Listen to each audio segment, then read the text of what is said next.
Bora bit star angwen star abero ash ore chulu choro ni line change me biya char megi chul me dogyo kirbi bala me nyuru ngayin bero chot every voice Don Bisha Chela Chel Tikere Chena ne Dok Chena Dushu Tika Nora Meyaye Awano nen bao chene koni nen wada ichayo wana biku da pokwano Eno kene yai streets Eno kene yai kenpachi Wano kilu muziki Wano kilu kara me pirte This Kisanja should be regarded as a Kisanja of no more sleep for Ugandans. Mano birra yuriken Mano birra ribere QFM Nongmite It's 8 a.m. Chawaria Mondiko. The time check on 94.3 QFM is brought to you by KCB Bank Uganda Pijo Piberere. Okay, point my take me do chin. Point my take me do chin kwena chego me chat will kala chelke time check ko porda do petie we kwa don wara tira chat program diko menina tinuni ene we kwa do chat program ko atira diko menino tinuni Jametia Paul Jametia Lera University Jametia PLU Jametia UPC area do Jametia UPC area do Jametia atikere do na meet airport patukutin amengar fiel kwaya wanchi amengar ta kwaya wanchi malo ninga ko do gina meti paje kan malo ja kwalo chimi ba ja kwalo chimi chima ne keragen kwal jeme ya dogi no do ando to ai ka jeme dogi mayo lawge ko anyway apoy matak James amiti idikomen in a very special way irwama malo wakapoa ticha government achel amiti district achel laokan ajeme manu bedo communication officer ma pa district pange kon komeda pange nye baratamni ka communication officers do bedo badaro no no tij bera yot matek every second ginolo ngata temere ya pa district no adititio kero e ex account me pa district local government dangi lao kene ba manu ngata temere patch committee fang ba woro function beretie kana me unu benado timu doge unu bere ye kere community ikoperi stocking inua adititio kero function no kana temere district mono ma pa mi apa bere chiki kere jo mi apa bere chiki kere jo no tipache atama po aditu okay anyway and no mo kada do tie kono ne jo mo ga me kwalo chienne iwidiro utiyo ka national idea jo kane ameni do angwene do mabor por programa mer rokien kape mari kongi reporter manu e kondia ko bikanu ni chak mako jo no chako no mako jan jaggi kiri jaggi duj wana to ko pien baldi wana to ko ni do bi wana dog bodge x o ko ni jo idea do ni do angwen bernir magiki jo har kana ti chegere e do chogana do dinim kayini gamu chienne ke national dinan e bon ngacha amiri yini workera meko engana no gawo chene nye ene ene angwa kagi no te mere ngwanya uno date mere ngwanya so awarni nyaka chiella metie chung mebero nyaka chilla loy wilobo man pie mebero Miss University Uganda olo Kimberly Jahel Arema Chiu bero atin lao ena kwano sen kizitu kanu awarni tubo bay school kun message tie kope bor jo school kope tamtia nochi kope umuja ni ene wegberi ena bay former school lesson kizitu kanu te bay school Ramade committee college district en loka da yai college district ka agechu woda be jetelmete kwa lada go egum Bishop Emeritus John Charles du kameda go lege gum mono ilao cultural center kunda ko bi ngola la wa warating wilao malo ipiem mebere nyaka chil lawa iwilobo enom ena bedo miss tia chung mebedo Miss Universe Uganda contestant okay enta chung Uganda kan enta chung man jate me kingi kitini kamoro jate me kingi kitini ja warba poch catwalk. Okay, good morning Orama TV, sending my greetings to all the staff of Orama TV.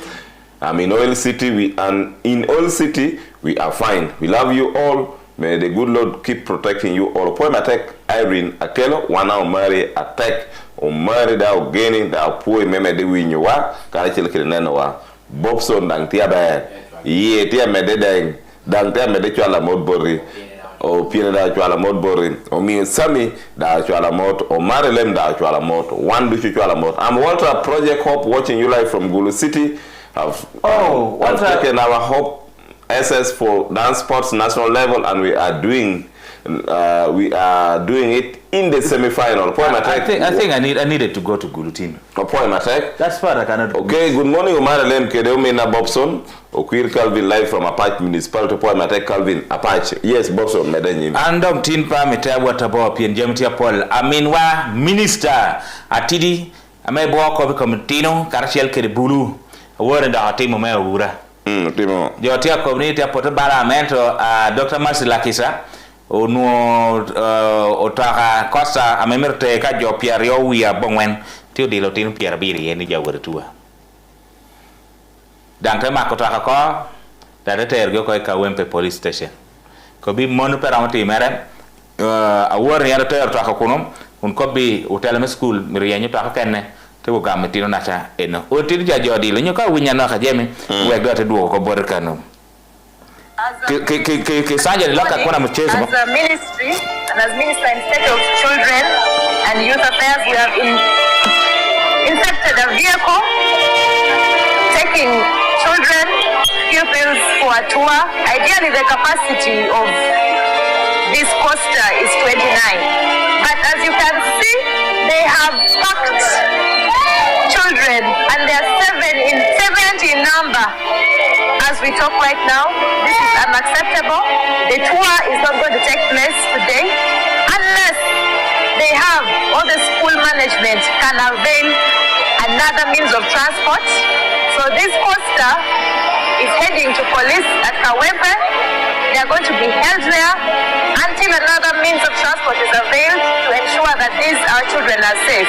We cannot allow people to continue operating like this. Just last week we had an accident. We lost our children, and today, if anything happens to these children, even the parents who sent them will hold the school accountable. So there is no excuse for this. It is unacceptable, and for any school out there that is planning to take pupils out for a tour or any travel outside school, one, they should observe the recommended capacity of passengers of that particular vehicle. So this is not going to take place today. We have intercepted them. We have explained to the pupils the need for their safety. That is our responsibility as a minister. Okay, ministers at work. Eto mara work or last. Ministers at work. Let copy tech come. Ministers to teach. Me da ngapo Marcela Kisa because traffic rules and regulations per year. Ka capacity ti Pierre we bongwen per odelo. Pierre we bongwen odelo jadi Pierre B. Pierre Bero. Jo Pierre Bero. Capacity ti Pierre we bongwen. No, that is not recommended. Me da ngapo PN kanu accident better tie, kanu bana better tie, no one port you ko right out. Inga accident better tie nga ja blaming. Jo cha ko blaming government. So actually traffic officers are Yorgi Rachi Gina Yenwan Chan. Emma no good morning Roma TV. I'm watching you live from Soroti City. Boso Motra Awoti Amar Matek Apo Matek Emma. Now let's go back there. Ministers to Chakoti Chapemetu.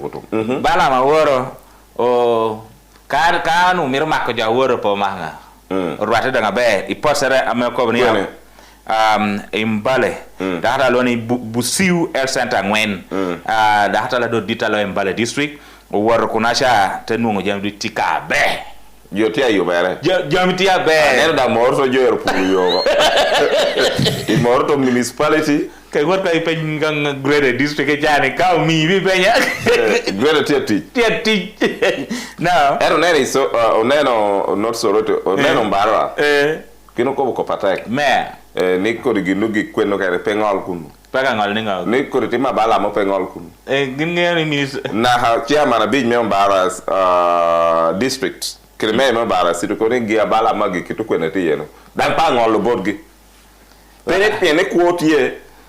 Piene gino metu ni kako po me ko kete jonu ni gini petika kare. All right? Mege kango ulunka engineer nyoni okel reporter me auditor tikere. They are good to go because they also don't corrupt. Where I could be now coming here working Okay, some tell me. Now I summoning in pe. Yes, they summon you. Get you warga me summon in pe. No. They're doing these things against the law, but they're breaking also law. They're breaking law. The day you just take that is when you. That is when you will feel the pain. Okay, I'm coming here, Paul. We're coming here, Paul. Then, with a lot of due respect, we're here, Paul, district. With a lot of due respect. You were to were about health center. Okay? Otinu nguni uti pete buru. Health center. To be Marco DHO. Does it make sense? Wait, Bala how much you were in one of the schools. Okay? Tinu nguni Otino Kenneth UK. Po be in school. Otiko ni jono better ghost. Otino mi a big kenga machel. Otino ni jono better ghost. From a tete Otino mi a big kenga. Otino ni jono better ghost. Now, for the case of Balonya, miro mag ngata tingo ngata pe oburuche. Pe DHO. No, that is what is happening. No, that is what is happening. Man learn to tell what the time measure. La work time measure. Take a copy Bridget meters a para deck or a para board. Pim pa. Take it to go. But is that the right way? And you're not comping man. Gindong explaining. Okay, Bobson. I do it again. Because even Ngoma was Malawar Masilak is our team, and it was a good thing. But still, there were some laws also broken. Like? The Computer Misuse Act, she broke that. The Data Protection and Privacy Act, she broke that. The Children's Act, she broke that. Because she posted these children on Twitter. Without their consent, without the consent of their parents. Exactly. Now, Eto Timo Bear me Mako. Ito Timo Bear me Mako, but they're doing the right thing in the wrong way. One for Kobutieni. You pay to Rochik, make okay, Petty Mugina Bear, to Rochik. In this case, by James, one of them pack Binu. No CFO Tikano, your other thing, arrest Kano there and then. Go and write a statement. Now, in this case, Minister Binu, you did go Mac Mandao. No. By the way, Minister Pemba work at meeting police. Bobson. Go look at what see I did Guatemala. Bobson. Bobson. Kere which you peer. I mean, you need to bangara shell. I may pack or my hotel ching police. I'm not prosecuting a metibu. Ilao kan ya Uganda. Uganda. Kanen. Tiegira nena na halao kan poi pako bino gola da mako ja Paul. I'm not prosecuting Tibu. Endo umaki itacho idoge itacho statement. Pona na halera this week. No, take your statement ngatina. By then, let me tell you. Yes, by then no you better cancel bulu ilera this week bino ada dengan rasa nga. Was it ka wonga? Learning no better youth MP Northern Uganda. Umaki Wilson police starting investigation ge ka to maber komien ka da balti tengo pidi ana pe ka ni timbora me o ma of course definitely not here statement amo pide worry boy of course definitely not here can get cha permit Johnny itinyamu mano bero ka we can even say ni mob justice. You know why? Bien ka jore ko be gini pedikiti ada ko magba noko now ka to ni cha dong Darmordo Yinimaho, Tidong explaining. Atido could this is done like this, is done like this is done like this is done like this. You get it? That is when you come to your real sense and hey, no, it is not true. For example, that bridge, you're Otiagero, you know Marco engineer. Any engineering assistants are DMTA in the district. And but also two accounting officer my district. Chinemoro do Ati district Uberuka on your town clerk. Now supervising engineer. Uberuka on your town clerk is accounting officer. Ajemi. That is the law. Ajemi to me, operation ni Kisanja no more sleepy. Tiko ma wata. No, for me I'm Tikom de tete. We are not saying ban pate ko beraje. An pate ko beraje. Ana ko be there are certain loopholes. Amemir ko ngotin ngo. Following. Bala following. Te ko ni ene til lobuginet ci kebo da eti jak niti kom do lana man ura ko bi ko pe technical issue ni yene gin jone no poni man kom dong ti wang pedingi okay. With a lot of due respect, Waraneno ikara status anti-corruption. Dakche no loninga mejanga naklema. Kanol naklema. Karame bino. It was the same thing. Ame oluojo. Eka jo ngore chako dot jeni. Gini tiki. At the end of the day, prosecuting. For me, we against corruption. Jamie, status and the corruption court. Kado ngutere ye at least wang prosecuting in. Dang ilanga no tuyojo. Lord reko bero mele district. Almost lako tiyo da buche doko. Tuyojo aport. Mono po bero naklem. Status and the corruption. Mono po bero naklem. I was at the district. Mono po bero naklema. Ilanga tiyo ame tuyojo. Why you ko bero former CFO former mono po bero naklema. But anti-corruption tuyojo aport ilanga ne. No, of which you know. Nakalera kanu charwin dibuge ya anti-corruption yini kobone anti-corruption court pat kare chel kidingo. Arakom status and corruption unit no nakalema tele potu yojo ilanga ne. Okay, well what are you? Good morning, Eleman Popson. You guys are joking a lot. In fact, Balam is delaying to reach Lira City again. You should first check for roads connecting Akibo Stadium live from Malaba border. Kenya. Ojere Sam. Yeah. Okay. Now, away from that, Conan Neluko Nijama Paul. Okay. Neluko Nijama Paul tie. Member one of them. Oneno the mayor member city. Karachelke the mayor. Karachelke the chairman LC5 me Mbarara district. Meginte Kobuni. It is truly Ginduchupo Konde or condoning Chamachana Ginduchupoto Chako Chamachana Nyupoti Eto. Truth be told, there are certain things that need to be made right. He calls us, we can go to Kampala, he calls us, then they introduce him to us, then we talk to him, we know him, and we take just a picture with our minister because he's our minister now. That's what we want. We want that comfort. We want to own him, and he should also own us because he's our man. No.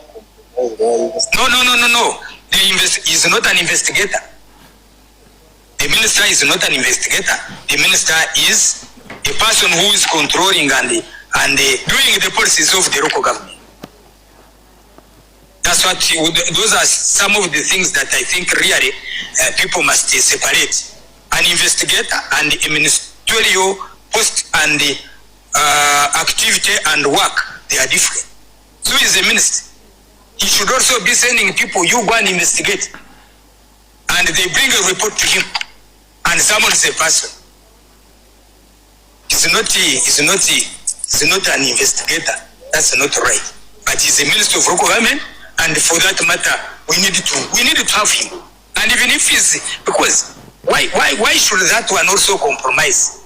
Meeting him does not compromise. Meeting him does not take away people from, if they have been involved in corrupt tendencies, it doesn't mean that he cannot arrest anybody. But for us, now I'm voting. He's also voting. The technical people are there. They have their permanent secretary. They report to permanent secretary. For us, people, not each other, and we support the move of the president of Sanja, no more sleep, Sanja, no more corruption. There is a need for us to move together as a team. President is our father. Enough. It's enough. And I will. President, no. Can you name your copper mayor? Ronnie Robert Kachebezi. Can you name your copper mayor? It is clear, Kade nen minister Binu. Tell our minister. Ngado jang white bor. Ena penjo ena. That minister Binu. Ola do minister ko. Onyoda do dodging minister ko ngado jang white bor. Two. Kado you know arrest. You are prosecuting. You minister do me a work because we are the arresting officer. Case, yeah, you have to follow up. Yes, you are the arresting officer. You order the arrest. Now you have to stand in the dock. So for me, whatever Balam is doing is right. He only needs to be guided a bit. A little bit. Come here guiding a little bit because whatever he's doing is right.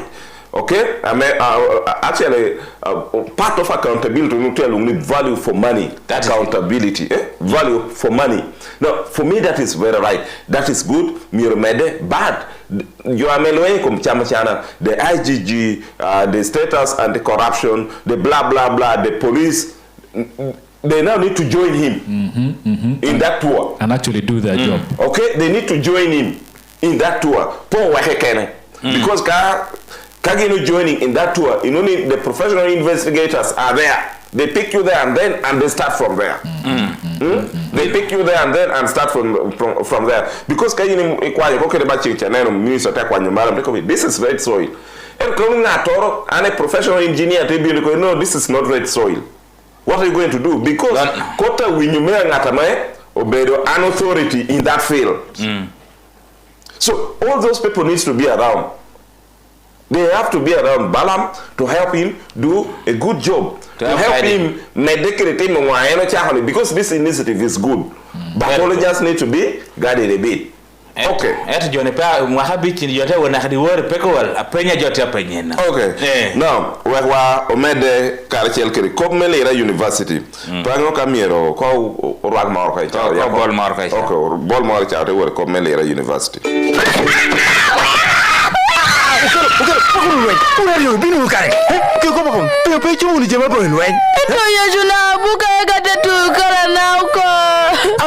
One way chow can even one. I don't went for Biru Kitecho Boko. Luenya Kinajo, Peno Biru Ginamiro team, Ginameo Timo, or Tino Biru Punyo. And you don't need Count your Mara Giniamoko, Ameye Gina Kinagi, Nurugina Bear, Bototino, Aman, Mugin Bergina Bear, Keruwodgi, Amedang, Paul Wanyogini, Ame Yubida Bear, Me Otta Bear, Raising Voices, Pien Tweratin, Medongo, Abungayela.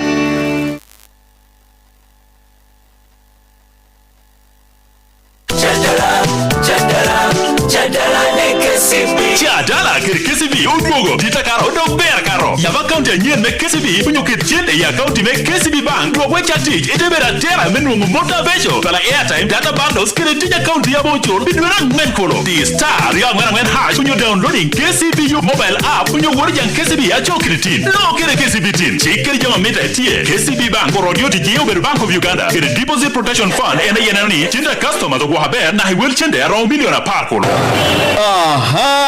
Tindo anui down pay PM tuna atimu moda he imito ko banini ne morno na kikene la kiremete de chapati mandasi ni kere sumbusa ni uko pino customer duje bipo nkabori kiken waru ngiyo nyini bere joka ngiyo da de tikere juju do luwe chati en peti timikomi no okay we gani imunga bere ka mohazam kakare chapati sumbusa mandasi cookies kere cakes abirunga min kare kati ukere mohazam azam with flour pure natural wheat flour. Tiekere mo chambala vitamin minerals da okonyo Uganda pimwe kame karapia riyo ya bichuko. Mohazam ubiru quality pigi noruki kena memi tutedu. No Mohazam idoga nyo supermarket oruki kena chokedi. Kape lima pichiga ditameti boyo gerere kazinga. Azam wheat flour. Oyo buberu bakreiza green milling Uganda limited. Azam wheat flour. Africa's #1 choice.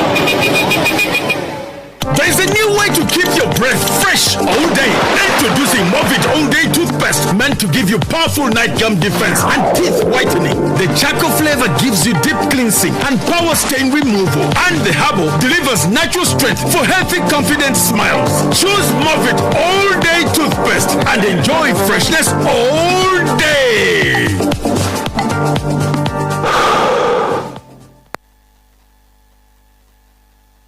Fit for man, switching on wabulamu casting mungalo lumba hustle nalo boxing life unga tolina na fear trusting ofune boosty yo oyagala gold rush wakuwe oyagala red rush wakuwe ulira boosty ulira funa boosty Funa Boosty, kikina mara me Sting energy drink, matie kikero, dogonyo kum, tieno nge food pingweng, iwed mechilik alibario kiken.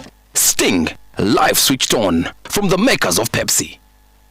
Karemo gurunge chumahoko pacha pete yeni wore dog teach. Gen ka pain hate capsules. Ite dog dog teach. Pain hate capsule. Tiu pore rang tia te kamerumu kwenyiko ya remo gurunge. Pain hate capsule is a triple combination of medicines. Ametiu melwenye komarembala. Reme gurunge. Areme kom. Lakarem. Ler meduke de wanyor. Kayata mebinu gina rio pete konyeme kwenye ya rem. Gen kom pain hate capsule. Capsule achiel me pain hay gives better relief from pain and inflammation.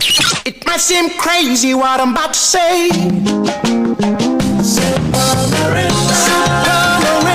today and show your smile, please.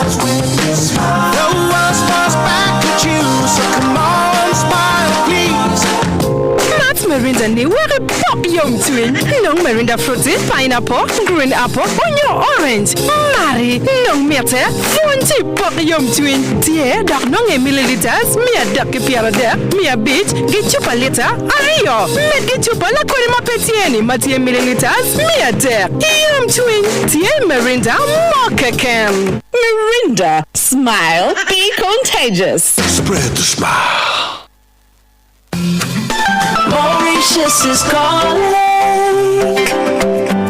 With your Absa Visa card, what are you doing? Just swipe it, fuel, just swipe it, lunch, just swipe it. Getaways on the cards for you.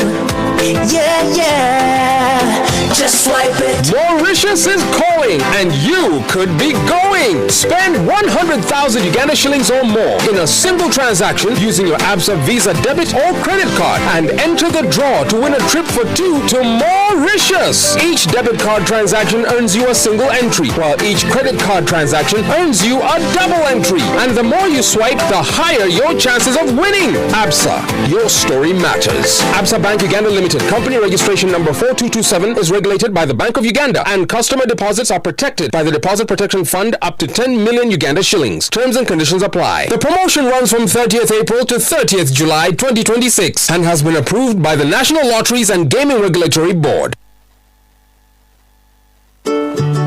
Twero balo ni dunia loro acho gwenyo dong balo mera keto anti-dandruff nyomo amegea yelo meyuta wi medu gako kwe yiru chaber chahar kereto wicha mogoha ber miyadi the promise. Bilgi noro bero towi kede Evervest pineapple anyeni bil mitere kede ngweche amepe kede komoro ke keni ye nuare yek doha onyo supermarket oro ke kena chokedi Evervest malt mi kare dusho beda metia main Evervest malt obedo product me Crown Beverages Limited jo ame yiho obedo Pepsi Cola i Uganda. Omina ngodo kotimere pewori titinbo. Datal, aremo gurunge chitina marmi yabedo kopasho. Oh, sorry. Ngogi monyo yatoro. Amwe dang yatoro ento peratia kwa nyako matwala. Oh, sorry. Peni aremo gurunge gentich. Monka capsule me pain hate. Amaro da geno yatman. Pien konyi ya rem gurungech. Arema beri ler kede joint. Nyoera kom. Laka rem kede barwich. Eyoro. Apoye mi ya pain aid.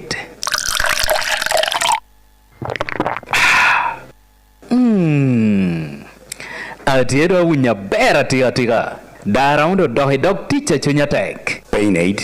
Obedo konyme namba chiel mechanga rem. Pain aid. Joyi obedo Mediwal Pharma African Limited. Dulme National Drug Authority of Uganda. Oyeni tikede pain aid. Dok nuere wudi chato yen dushu atino kira don lo Uganda kan. Karemo time nenda hatal. Itia yele kede allergies. Awara, aburo, donne me yero. Umune mwala. Peho iyuero. Tiki jena flu. Manya mo yuboki ya tekwaro. Kipo jome jena herbals. Jomo yuho Covidex. Jena flu. Panu chiru dushameti odiwero ni. Jena flu. Tiki ya tekwaro. Ame konyo yin. Luen ikum chiru. Be odiwero. Luen ikum awamko. Ki allergies moraken. Jena flu. Pe kero nino. Bepi jo adon. Kero tino. Ame mohage uchaka iyo odokere malo. Jena flu. National Drug Authority. Uye nyo tikere. Dokti pharmacies. Kede drug shops. So ikana tiye chokere. Jena flu, choma yubo bede jena herbals, kutu mede, nen kumpadata. Unuo chon kwa iwinyo pe yuba me Flame, amaya bot KCB Bank, windon kanaber. Flame ubedo female-led and made enterprises. Ita yuba man, KCB Bank, tiama chuburu kede dongo biachara, ame mwene nechaho, kede bocha papat, ame wehoge, unuo le Flame kun ka cha me idwoko kede wi agoba moro arep total Flame teme miyo biacharni doko miwaha choyo kwa chawani ekete nungu loan me biachara ame welere tunu naka million piera bich nono kuni tware cholo ikindwera paru yario itware dag nungu loan me oyoriot ni beo i KCB mobi app ichimikano na wel me million a bich dong tegero ni oko penpi overdraft kere loan no kena me genne kun magoba mer no moro pien wanda umi pony ikom kirme dongo biacharni penpi Flame ni ya KCB we hinung chwak melim ngeta nyen ni be puonyere aite donko yoriot KCB Bank Uganda pijo pibererem banka dung me Uganda ena mang'iyo ticha KCB Bank Yerwi tura chike cha hokuru yerwi ko teki endo tuoni udoha goro te dudwala ko miadi living spray treatment tiyo yoriot memi yungiche te yerwich kundrie yerogo ameno dudwala ko ni entio beri kum kwe duchu achalo natural yerwi okere mo onye dreadlocks yerwi chanena ber chakere kere guoka ber miadi the promise Tikanordushu. The best music. QFM Tikanordushu. Nene Chinawa. Going where no internet radio station has gone before. Numutateho. Yaya Burena Migi. Tununari speaker. QFM Tikanoroken. Chak Mil Miabe. Kere QFM breakfast. Man Yire Twolo. Yao Hoketa. Yire Twolo. Good morning. Opoy matek medwo chen ikwena me chat will now chawara do tiame already wa kwa ko wor wan ko no miero local tel kede adi Dennis Edim enap ame enang obelata la me UPC tuchel minere jima Canada belata la me UPC koptieni jomol tiabero koboni adim tie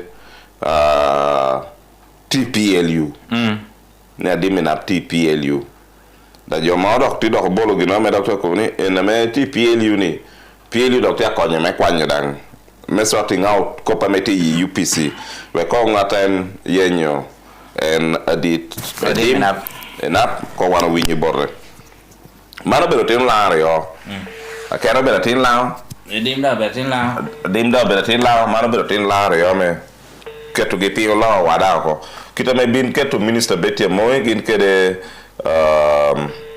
gin karacel kede minister Jane Ruth Bilaw dan otayla ko hello yes burabe nyoye ana do nya ber mano be James mara le me yete woni Bobson pi ti wi ya me QFM di katini ni apoy winyi gonu wana do nya ber in kono angira do nya ber Are you PC? Are you PC? You and me? You PC.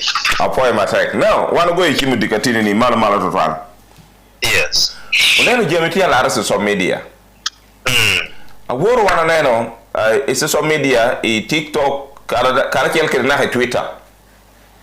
Nuni X. Yomoro tia beru posting amekoni Dennis Adim Enap.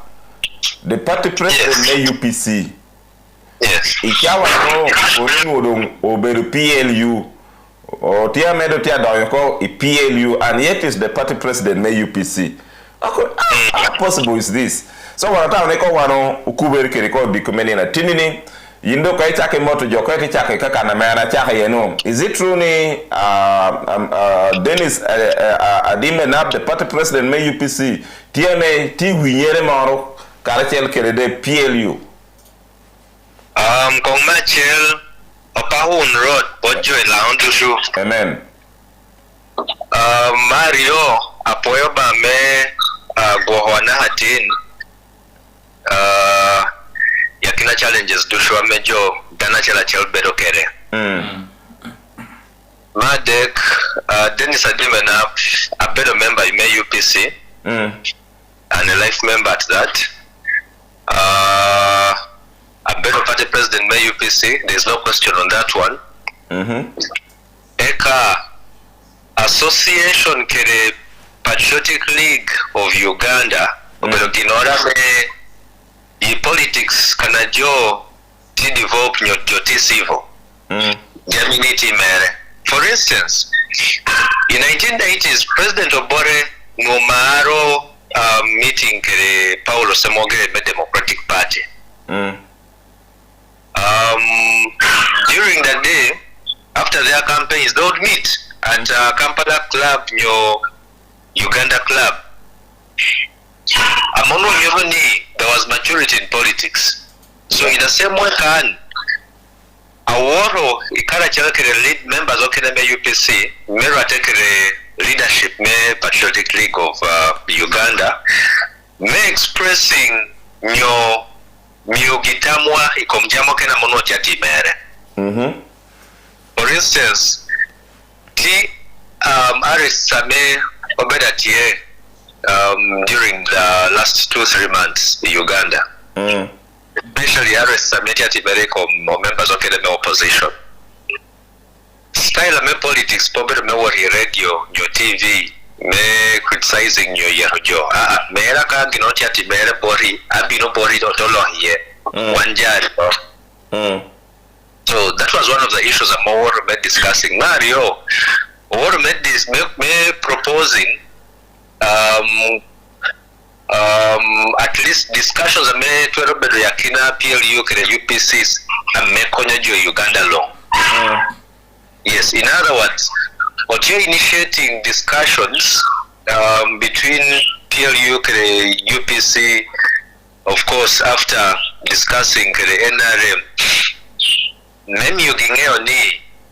we are not hostile, but rather interest what in nation building, positive nation building. Our points of disagreements here, Amedan Amio leadership PLU, Amegina or ni okay. Those are points of disagreements. Ame Potwero may be agreeing on at this time. And in the nearby future, those are some of the things that Moyo Otwero harmonizing actual leaders across the different entities. So, I didn't know what PLU Mero take the leaders at PLU public crossing. It's just a normal political gesture. I met him in some of these developed countries. I mean, example, in some of these countries are met developed. In Kenya, before Raila Odinga no tea talks, no Maro meeting advising President Ruto make Kenya, or even before that, or even right now, Omina Raila Odinga, Honorable Senator Oburu. Ruto, but it doesn't make Oburu joining the UDA Mayor Ruto. No, Oburu is a legitimate leader Mayor ODM ento ichel rate tell your term your law kere President Mayor Kenya. So it's the same spirit I'm introducing Uganda can politics amono tie and a major kene bolowa ni Premier Bedatie. So it's just basically that there is no crossing. We're just defining the politics. We are moving away from the old politics, may hatred, yet chayojo into politics and may konyojo pero ping karachel regardless of the political party. Now, Ngatoro Mokobuni, you are there because recently we have seen Honorable Jimmy James Michael Akena being so tough on the PLU and being so tough on the CDF himself regarding the arrest and the human rights abuses allegedly going on in the country. Could it be you are going there because you and Honorable Jimmy, you are rival? You don't see eye to eye as a matter of fact, the leadership of UPC. Now, those who in support of Jimmy, there could be now you are in PLU. Honorable Jimmy, you are in PLU, name. You take over the leadership of the UPC at the expense of Honorable Jimmy James Michael Akena. What do you say about that? The first thing is leadership at UPC is clear. Inge kwano penchika UPC itekwa no court orders mobile tie itewo warai akina members at delegates conference for UPC across the country. But the president amenge obeda dimena Mario akena 2016 up to up to 2025. Akena noti government. Noti government? Yes, noti government President Museveni. Eno kobi kome. Okobani. President Museveni no chimemebe do Prime Minister nyombedo actually third deputy Prime Minister. Manon wangeo. Ente kobani part wero. Twolo chiege Betty Amoy. Betty Amoy obedo minister in 3 capacities: 1 lands, 2 Kampala Capital City Authority, 3 labor, gender and social development. Jimmy Akena up now interacting with the government. Enka miro copy akobo. Jimmy Akena law kere Jerusalem. Very many times Akena war about Jerusalem. Even the last time I know when he went there, and even the things that they are discussing together kere kwacha menwo about Jerusalem. Jami no dushangeo.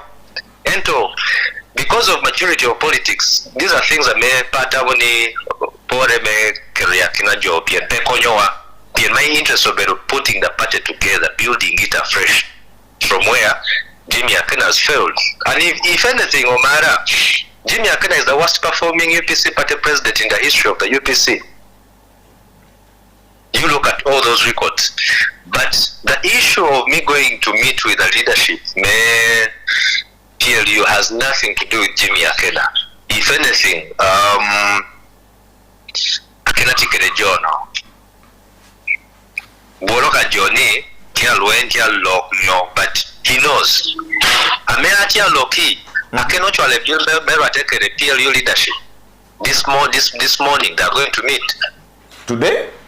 Yes, today Thursday. A bill tia workuno on the instructions of Akena. Do you have evidence explaining that? That's why I'm saying it on national radio. Okay. A bill is going to meet Honorable Mawanda. And this is something I may Honorable Mawanda Okoba Ikome. Yes, today is Thursday, bill called on Tuesday.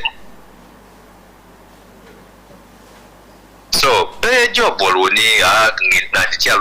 us, what we're interested in is redefining the politics of Uganda as the Uganda People's Congress. Politics are mekero ayet nyo chayojo aside that we engage constructively including those in power or in government. No, Mario, my conversations NRM nyo PLU nyo FDC or PFF tiatiye in broad daylight, not in the dark the way they do it. Secondly, why aren't they making noise about my meetings with members of PFF, FDC? Nope. Because I've reached out to all these political parties. Ours is to put together our politics, to redefine politics may Uganda. Pay politics may moyo kiachama inyinjo. Now, all of you seem to be running. According to you, you are engaging PLU. Honorable Jimmy through Honorable Fred Ebed is also engaging PLU. Why do you people now, the two of you, use PLU as a unifying factor, and now you say, okay, we had our differences in UPC, but now the PLU seem to be unifying us? Can't you start a conversation from there? Because all of you are engaging PLU. We have always been open to discussions, Jimmy Akena. At least, I think about 2 weeks ago, I sent him a WhatsApp message checking on him, much as he didn't reply. So, we don't need PLU may unite him. If both sides were interested in building the party, we don't need a third party to put us together. But because some people are chasing something different from the politics and building the UPC, they wouldn't allow. And if anything, Jo kere tikere force yonge giamepe ye kibero pinkere Jo. some of these discussions have not happened. Each time you speak to Akena, you realize he's willing to talk, but before you know it, he falls out. So what force is that is behind him? There's something not right about Jimmy. But I'm open to discussions, Kerengatoro. I am open to having an amicable resolution. Leadership works. We have a united Uganda People's Congress going forward.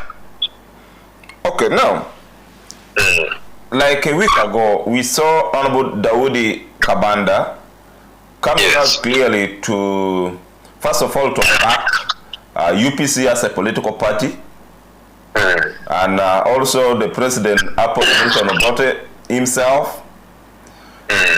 We saw him attacking Honorable Jimmy James Michael Akena, and we also saw him attacking the wife, Honorable Betty Amongi Akena.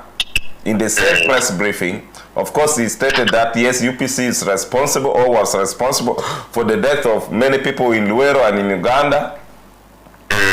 He also said Honorable Jimmy is talking because he knows what is coming, that the wife is anytime will be arrested, she's being investigated, and also attacking the wife. And later we saw the wife responding that if you have issues with Jimmy Akena, sort it out man to man.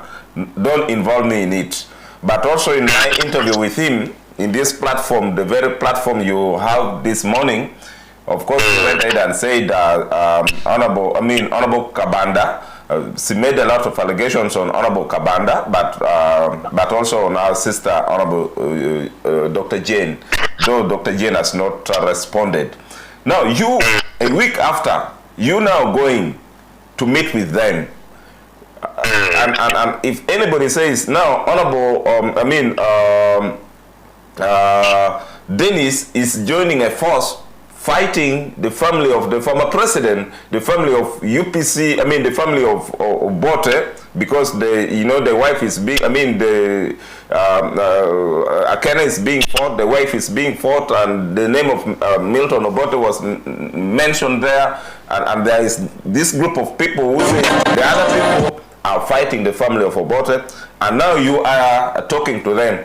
You are also now being seen as a force, a friendly force to those who are fighting Jimmy and his family.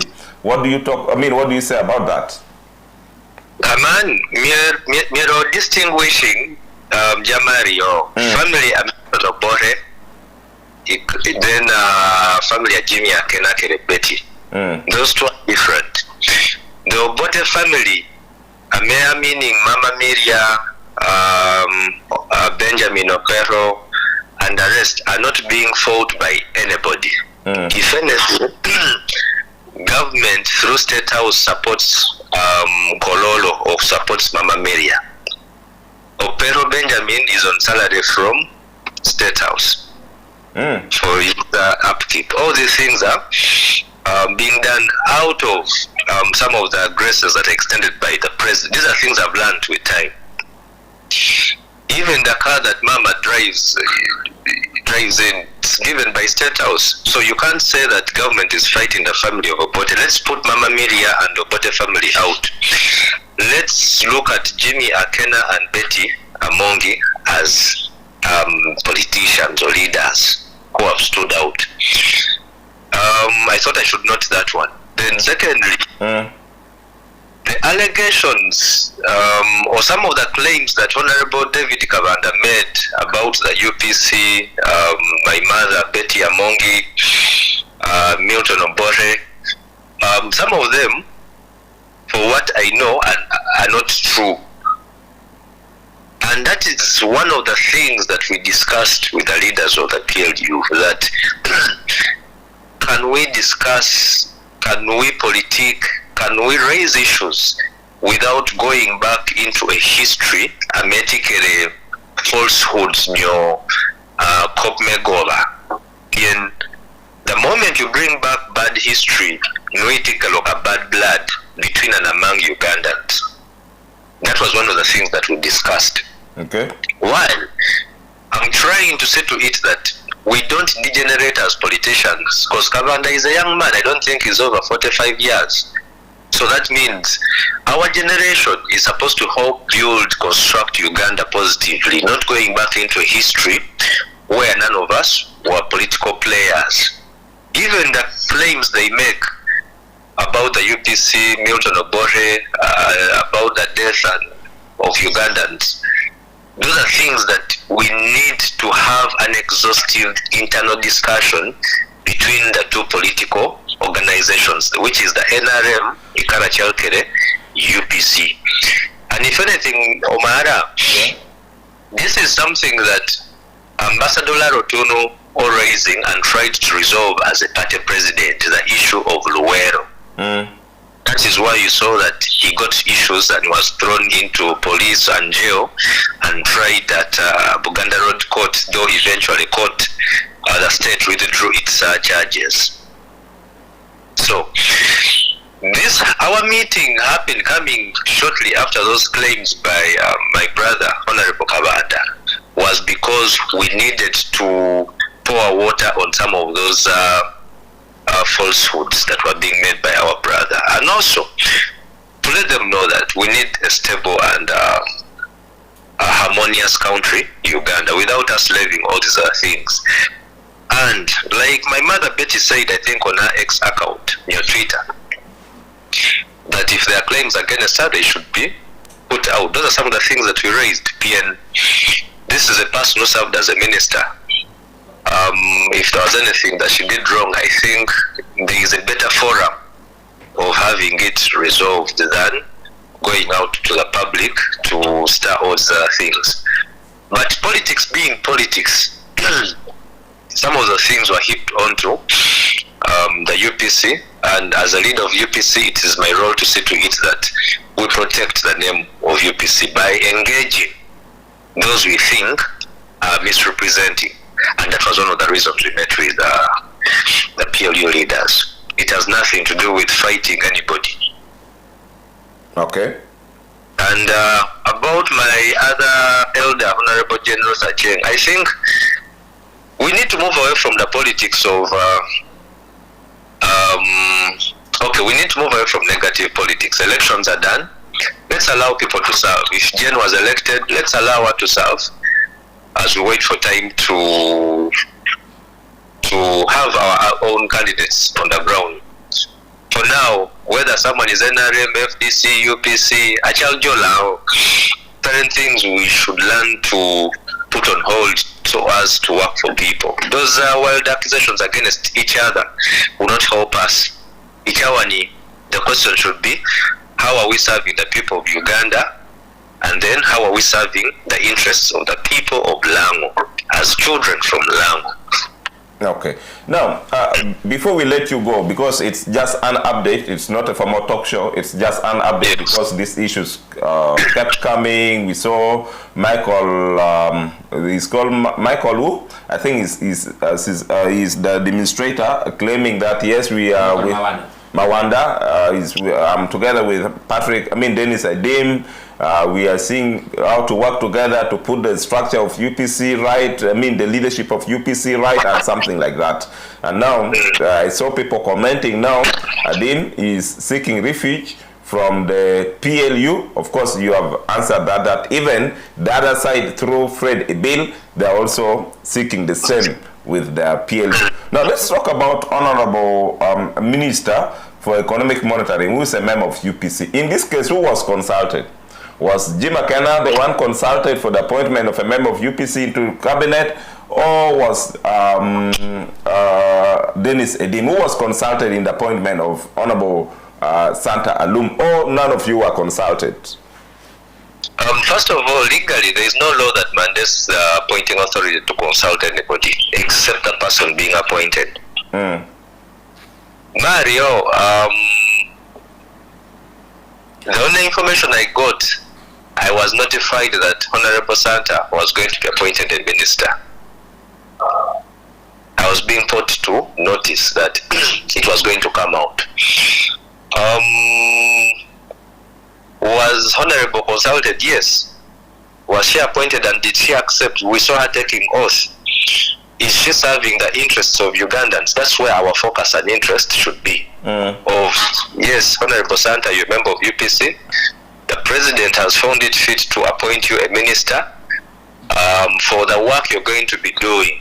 Are you going to put Uganda first? Are you going to put Ugandans first? And in a special way, being a child of Lango, since you're into economic monitoring, are you going to help the children of Lango? That's what the golden question is for the people of Lango. These are the things that so and so hasn't consulted, or that's all background noise. Okay. Yes. Maybe your last remarks. Maybe I have a question. Okay, there is a question coming from Bobson. We all know that PLU is a pressure group, and at this time we are seeing UPC, which is the oldest and the biggest political party, seeking their endowment. Is it right for UPC to go and unite with the pressure group? Don't you think something? Why? Okay, in summary, why do you go to PLU, not NRM? Because NRM is a registered political party, a majority party in parliament, and this time round we are seeing you seeking indulgence with a pressure group in the names of PLU. Bobson is saying, is that right? Does it make UPC move forward? Maybe the question should be, haven't I shared our efforts to meet with leaders of the National Resistance Movement with you here on this radio severally? You did, yes. Yes, I have. And I've also just said I've reached out to all other political parties. And even for political parties that don't have representation in parliament, I'm reaching out to them already. PLU, as you call it, a pressure group, it has its leaders, structures, and it has, in the politics of Uganda, it has a place that all of us can't ignore. You like it or not, PLU determined some of the ministers that we have. PLU determined the speaker and deputy speaker that we have. PLU is determining lots of things. We are seeing lots of positive things, for instance, the fight against corruption that is happening. Any excess of PLU, we may not agree with it, and that is something that we are handling privately between the two institutions. Politics being politics, and Adim Menap not being a politician, knowing where power lies, PLU is the second leading power wielder in Uganda. You may bury your head in the sand about it, but that's the hard fact. So, being a tactician, we are, as UPC, we have to look for where power is, go and engage it. We shall not box in the space. We shall have to sit down with our contemporaries, our colleagues across the aisle, and say, can we have this country, Uganda, built the same way we want it to build, so that we don't leave anyone out. All our interests are building a harmonious Uganda where all of us can live as children of Uganda peacefully and with decency. So if reaching out to PLU, which is a pressure group, will help Uganda, will help us to transit from the politics of hatred, I'll take that shot.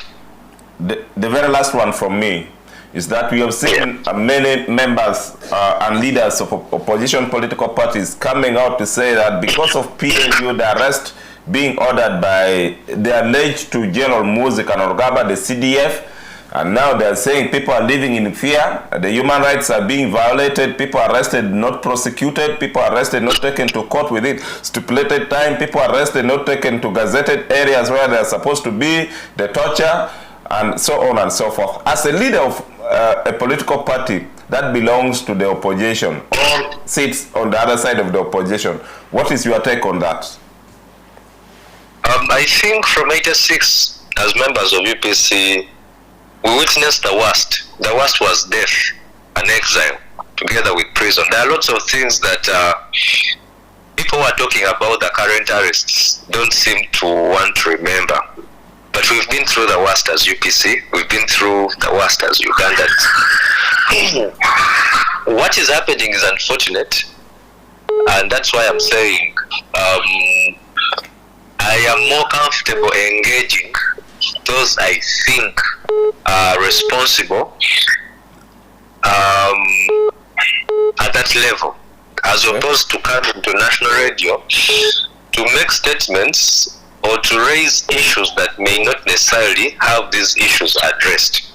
My style, Mr. Omara, is if you are the problem in society, we want to come and engage you privately. Okay. Yes, that is all intent. You see, Mr. Omara, when someone attacks insults you in public, sometimes you may not want to listen to that person, even when what they are raising is right. Why? People have ego. People don't want to be told the truth in public or in the presence of others. Enomio, they teach us that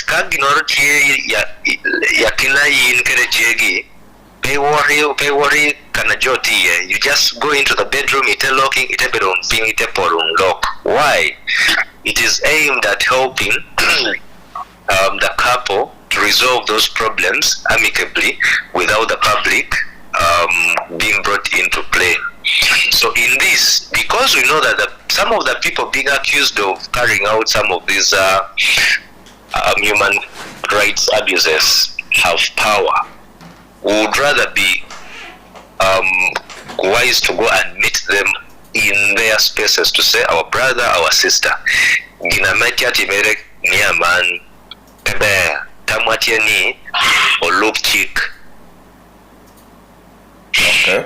Okay. Yes, that is my style. My style is quiet engagement. Okay, maybe you are concluding remarks. I just want to thank you. I want to thank the management of this radio for always giving me an opportunity, and also to encourage the people of Lango to get back to work. Whatever we do, we give it attention. Kopme politics, let's first put it aside and engage in something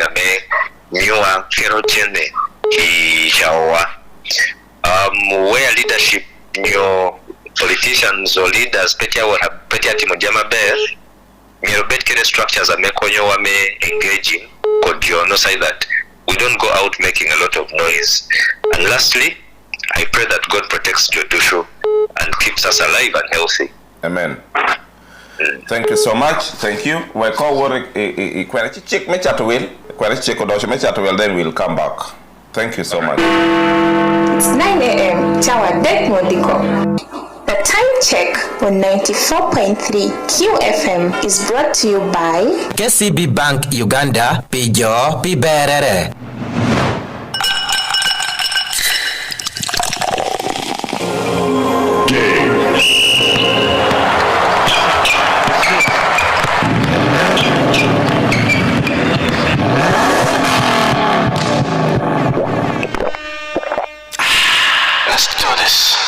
Mountain Dew. Do the Dew. Jirani, konkuri nyuagi mene ni ajo ducha chiri weloni.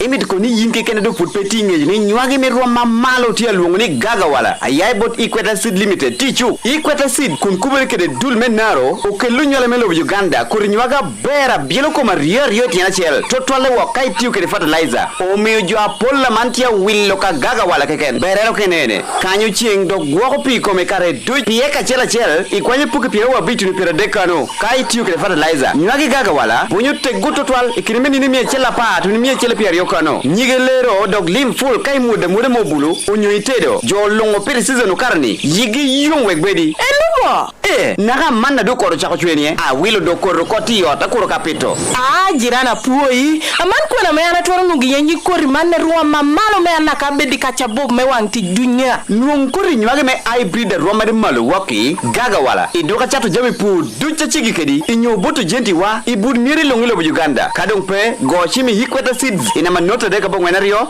bicha la boro abongwena deka biro Equator Seeds, quality seeds for better living. Top up your airtime, buy data bundles, recharge every day. Winnie with my Airtel app, with my Airtel Money, pay, spin and win.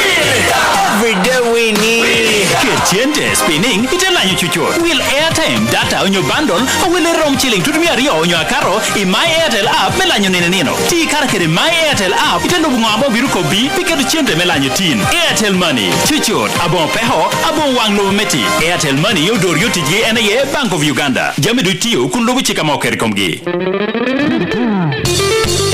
I break a rock up boom boom. I dance. Nenye silver baka. I win it double. Boom chiki, boom chakala, boom chiki, boom chakala. Win it double. And I did double. Gosh it double.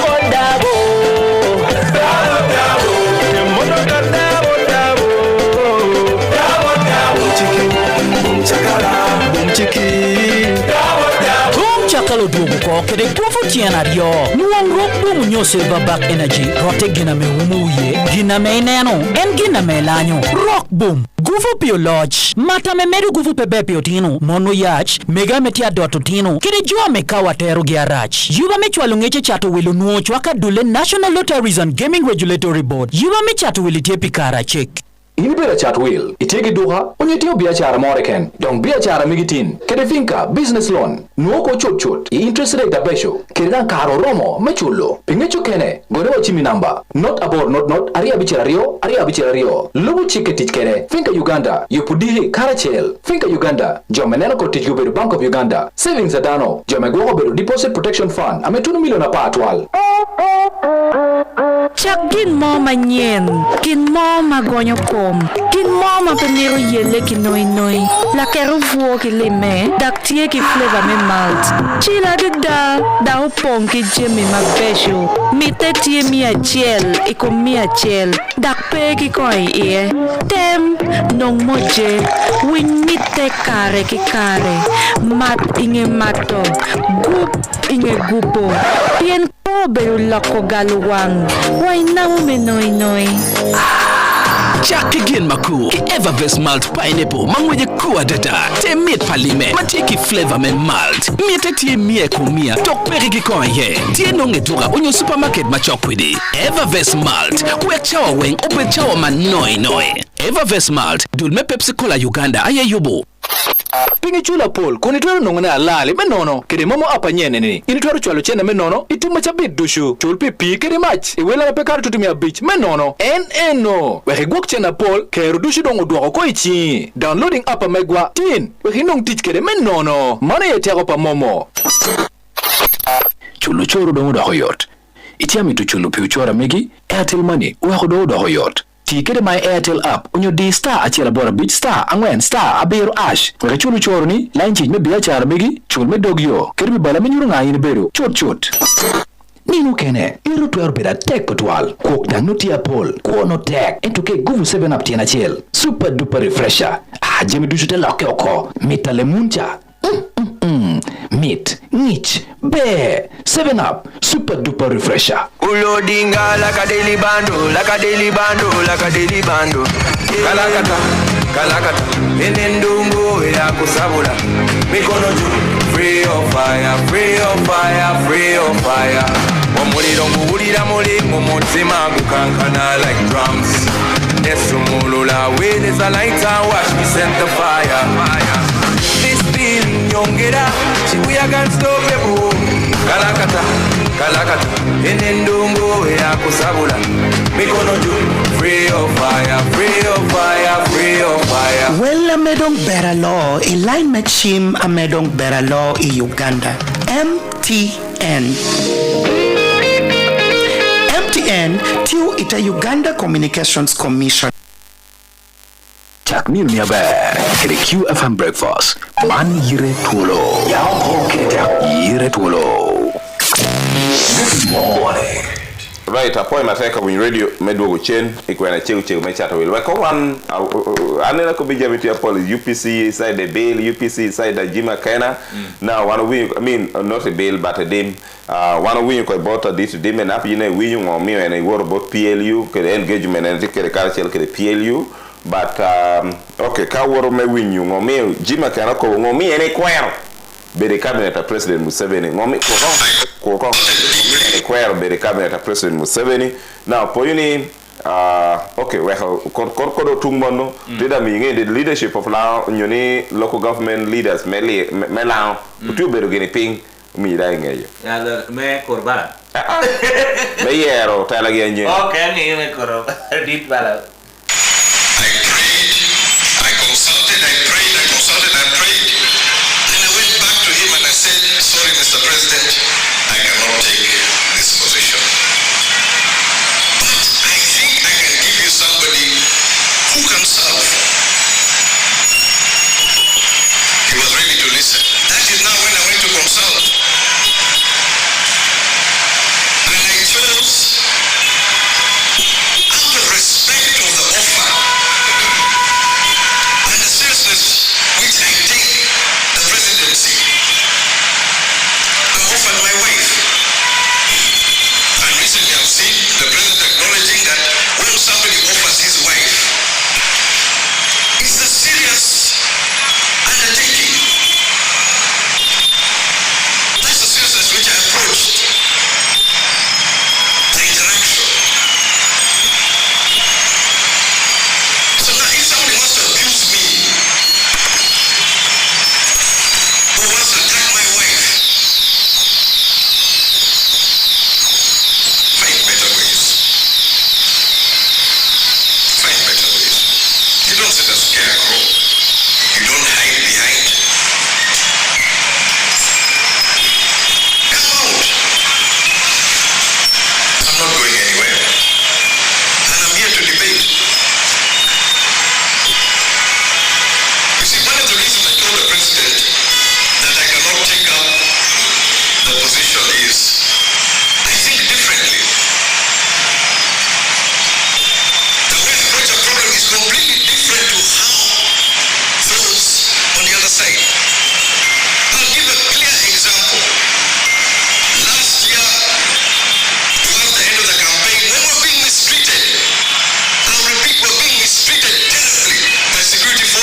otamne wano kel kamano me moko kere pien pero me ne tuk diki mi ngaram claiming we are playing it because we got the clip from Adit Dennis. We had it before.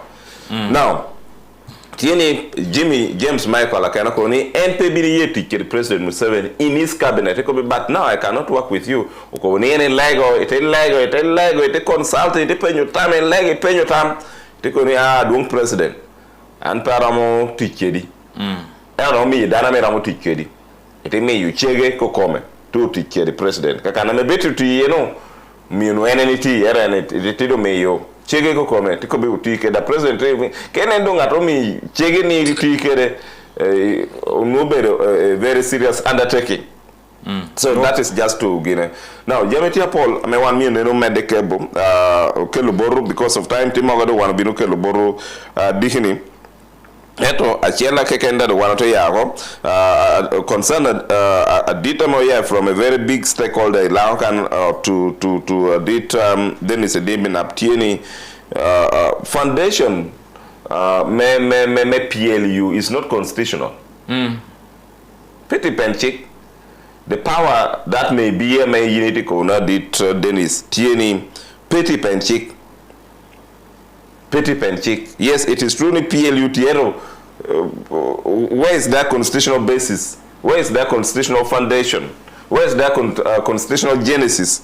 Anyway, monom apen kiri concerns amenotie. Aneno barame adit dike won come we come Lao District Leaders Forum o tiro do choyo balo melungo chohara mewek otela nyen bet kir kar mayer otela ge man balame adit dike obedo kir kar me choyo.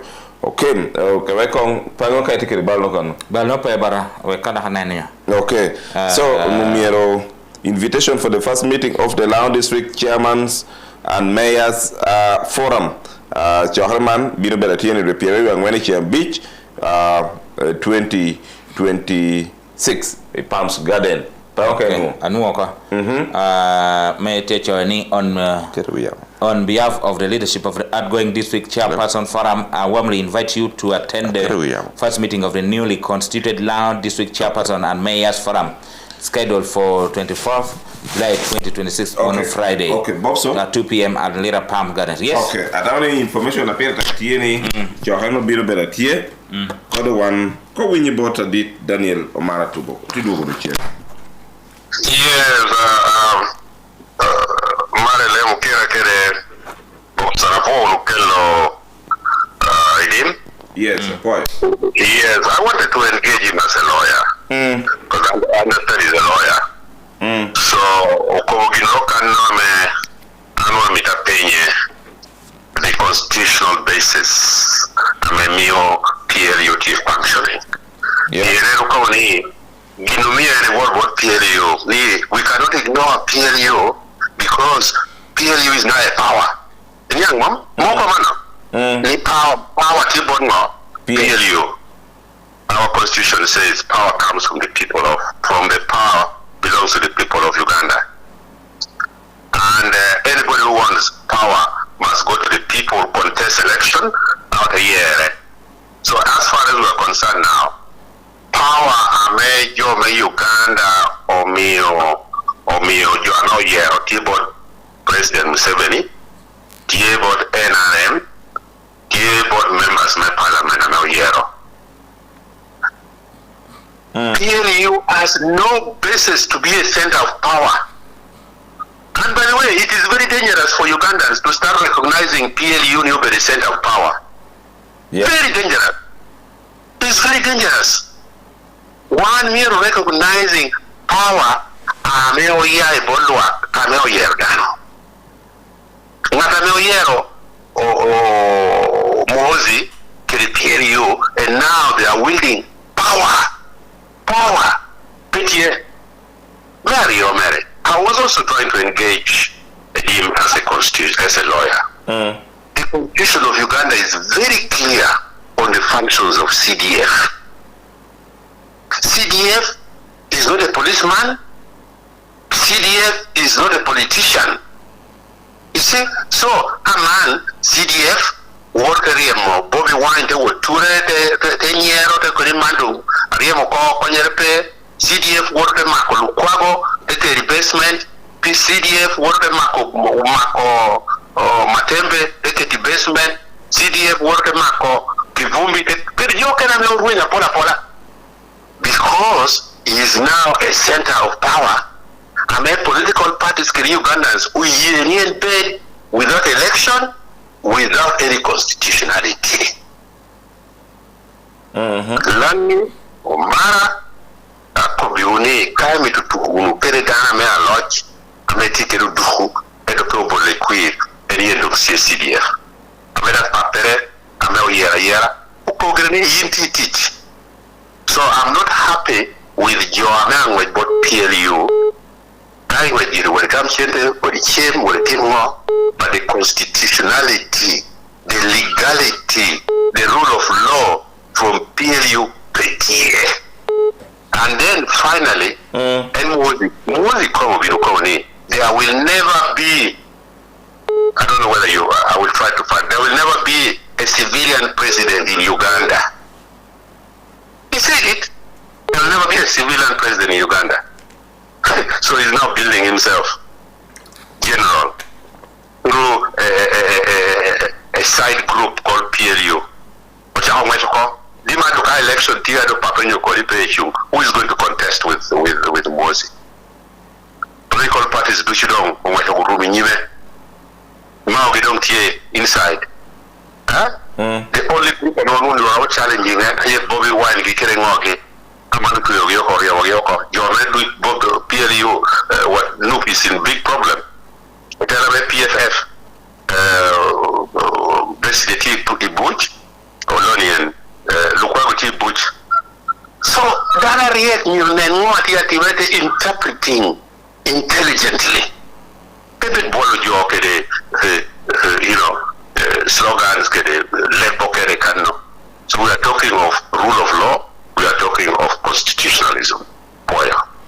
Right, point attack. Mono Karachil Kilimono. The next program is on the Dogola that don't want to teach you what you were. And for that, for today, this engagement will continue tomorrow. One bino dikbero Karachil Kede Freddie Bill, Kawi Lock, or else bino Jimmy James Michael Akena. He has already hinted to me, he's willing to speak. And then to be in a studio Borwakan, I can't be Loka Paul. That is Jimmy James Michael Akena, who will be able to Medokum Jamokene, Boston Copenhagen. Apo judicial win wa Obama Polome Ugum, Tamija Mengel Tabaliki, Kwani Kapi, Kwani Beck, Iramo, what Ture Barapocanum, Comliela Quanutin, Oteter Barapocanum. Liaja Yikinindua Paraboro, Atame Tablik, Kwani Beck, one of the Yuchunim. Wanda tu binu pachikono apoy attack je Charles mo kwange kerade kisha no paraoga mu kere jo kere meti line tu pong no paraoga mu bye bye I saw me kapeti ukere momo ko bide teki nungu chene mala ha bide teki itwere lokachene nani icha ba ko dogi pichene ni conductor balancer dogi karo kene tu dang porro ko ame pengeo dang doctor ruenyo kogu ineno chene na tuta biju porkane Gere kom jamini endushu. Ti kere momo app on your day star chela bi star deck hash. Picholo ginoro kiken, kanoro kiken. Ekete no meta tikere tuta bijo kere pe abo cholo pire. Itikere ta home bira bo abarwi. Mono te ha MTN momo. MTN. Banka duong me Uganda. Ene mengiyo ticha MTN momo Uganda Limited. Uro, ayo beru wu, unyo yen yo medon. Oberu gwelo nyiga jun do gwe mawego wa chilo miel na hawang macheo kati Uru oberu gen magidi mechamo nyanya madume chabiji ke pale the city ka yenyo kina muda Uru oberu tugu melanyo tugu meko kunu watimo kichwenyu wadojo wadange malo kunu wa maro chupa mangich me Pepsi Oberu boj manyan mamunya kun mite poloke Pepsi, thirsty for more. Pingi chula Paul, kuni twero nongone alali menono. Kede momo apa nyene ni. Ini twero chwalo chene menono. Ituma chabit dushu. Chul pipi kede mach. Iwela na pekar tutumia beach menono. Eno. Wehe gwak chena Paul. Keru dushu dongo duwako ko ichi. Downloading apa megwa. Tin. Wehe nong teach kede menono. Mana yete ako pa momo. Mauritius is calling. With your apps of Visa card, what are you doing? Just swipe it, just swipe it, lunch, just swipe it. Getaways on the cards for you. Yeah, just swipe it. Mauritius is calling, and you could be going. Spend 100,000 Uganda shillings or more in a single transaction using your Absa Visa debit or credit card and enter the draw to win a trip for two to Mauritius. Each debit card transaction earns you a single entry, while each credit card transaction earns you a double entry. And the more you swipe, the higher your chances of winning. Absa, your story matters. Absa Bank Uganda Limited, company registration number 4227, is regulated by the Bank of Uganda, and customer deposits are protected by the Deposit Protection Fund up to 10 million Uganda shillings. Terms and conditions apply. The promotion runs from 30th April to 30th July 2026 and has been approved by the National Lotteries and Gaming Regulatory Board. Ulodinga like a daily bando, like a daily bando, like a daily bando. Kalakata, enendungu ya kusabula. Mikono juu, free of fire, free of fire, free of fire. omuliro nguwulira muli mu mutima gukankana like drums nesumulula weereza lighter watch me set the fire this feeling nyongera kibuyaga unstoppable kalakata enendongo yakusabula mikono juu free of fire free of fire free of fire. Well, amedong beralo line machim amedong beralo I Uganda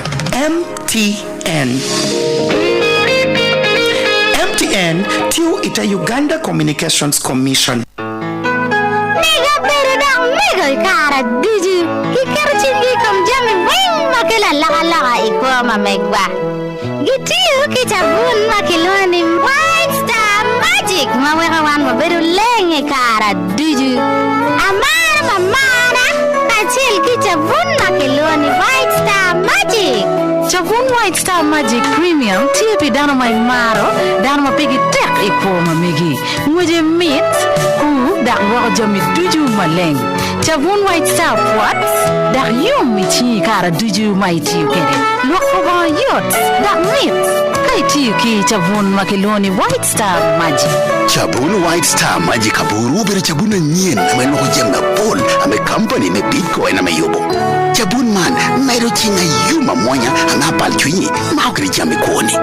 Well Chabun White Star Magic ido amaroke ken unyi supermarket ame chokiri. Eka ite winyo chil komi roma malo pingini nino. Tima to kene ame kwanyo ropi tieno kene ame mini ger me timu jeme pol Mountain Dew pabiru matore kenata obiru lumo me kwanyo geng tok timu jeme maura akari ka timu idilek unyete tukudilu keru wareni kani maro mit pale munja enne kene gin may miro no Mountain Dew angich tin dano dushu bewe ye kuwa kame yili kuna ichilo design na gwa endo ke kwanyo 7 up angich jeme dushu lao herechot mita le munja mit Nich, Payatech, 7-Up, super duper refresher. Ulodinga like a daily bando, like a daily bando, like a daily bando. Kalakata, enendungu ya kusabula. Mikono juu, free of fire, free of fire, free of fire. Omuliro nguwulira muli mu mutima gukankana like drums. Nesumulula weereza lighter watch me set the fire.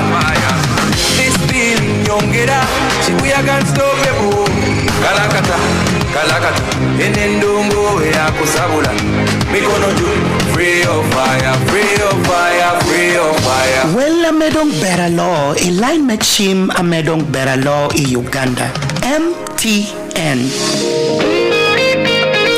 MTN tiu ita Uganda Communications Commission. Kerudok oh yeah. Okay. Man 94.3 FM.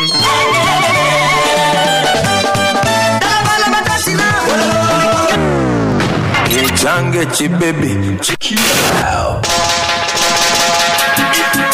Oh na na. Yeah na na na yeah. I want to go. Willy Lohania muziki kare amegi QFM kade miti yom chin Pay good line station amegi Indo tie winyo dit dang pelare en ulwani QFM Pay good line station amegi. Alrighty then Chak nil mi abe kede QFM breakfast man yire Twolo Yao hoketa yire Twolo. Good morning. Yes, kakare mana QFM Medukede Rama TV dikatini QFM nuwe namba pirbungura ngwen tondere adek ichi angwen menida parwe bichel du ma biro mo atumi rio kede piera rio ya bichel ajole da dikatini dul mario me yire Twolo binu bore chion ki hona cha bicha har cha wario binu kede chawa abich me diku ento e duler machel James Marelem kede Bobson opio bedo kede kara me kele updates kan kede kacha bede liet tutwala ngeni mono pressure dokti mala tek tutwal podani kin pink kan wala ngeni koppe patti me UPC ngogi kitien pe bedo yot et pol kara kombi kaino ni komu liet tutwal matpi ni vana wata tichuk mariwe haikwe komi kal yetu yikati ya wang olo kay marpi konye tutwal me duoko komi ping we hanu bede me witi ticha be now kita me bede ne no kede tinini wanti kede gum ma tek tutwal me bedo kede arieho atek ame tiyo Uganda loro ti lao tiyo ibudi Uganda kene kiti man irome puony warang yodi ngat beda puony no beda ngat tapira tek tutwal ilobo pol opuonye worgi bos mi kuweni opuonye mi rawora man to bedo loka ken nyo gallo wang ento atiteni pien gin okobit lobo moni beru kita beru kede pien no opuonye tie the nation is because the teachers are edikatini otikede ngata medo weyo ko idok teach me puony ento en utpuonye pikara lach dok en tinini apira tekere wana biru ngeyo nga ame eno bedo kuombere chala puony kedong yunge yawe ko puony kono kuombere tiyo wonening odikatini yeye ajoli welo wameti studio mana Mr. Willy Parmenas Ogwal papa apa yo bino poyo me apa matek poyo jola yo me chunya yom du twan me jolli poyo mara ni woro chama go chim makobi ha baba bino ite mi atek chunya ana bino yes dang indeed imia teacher tek to 12 pena go chim dikwinde ko bi anno tiyo ko radio no dati an proti passion poyo matek go chawa ana jolli apoy matek e po biro kene jimi poy bino be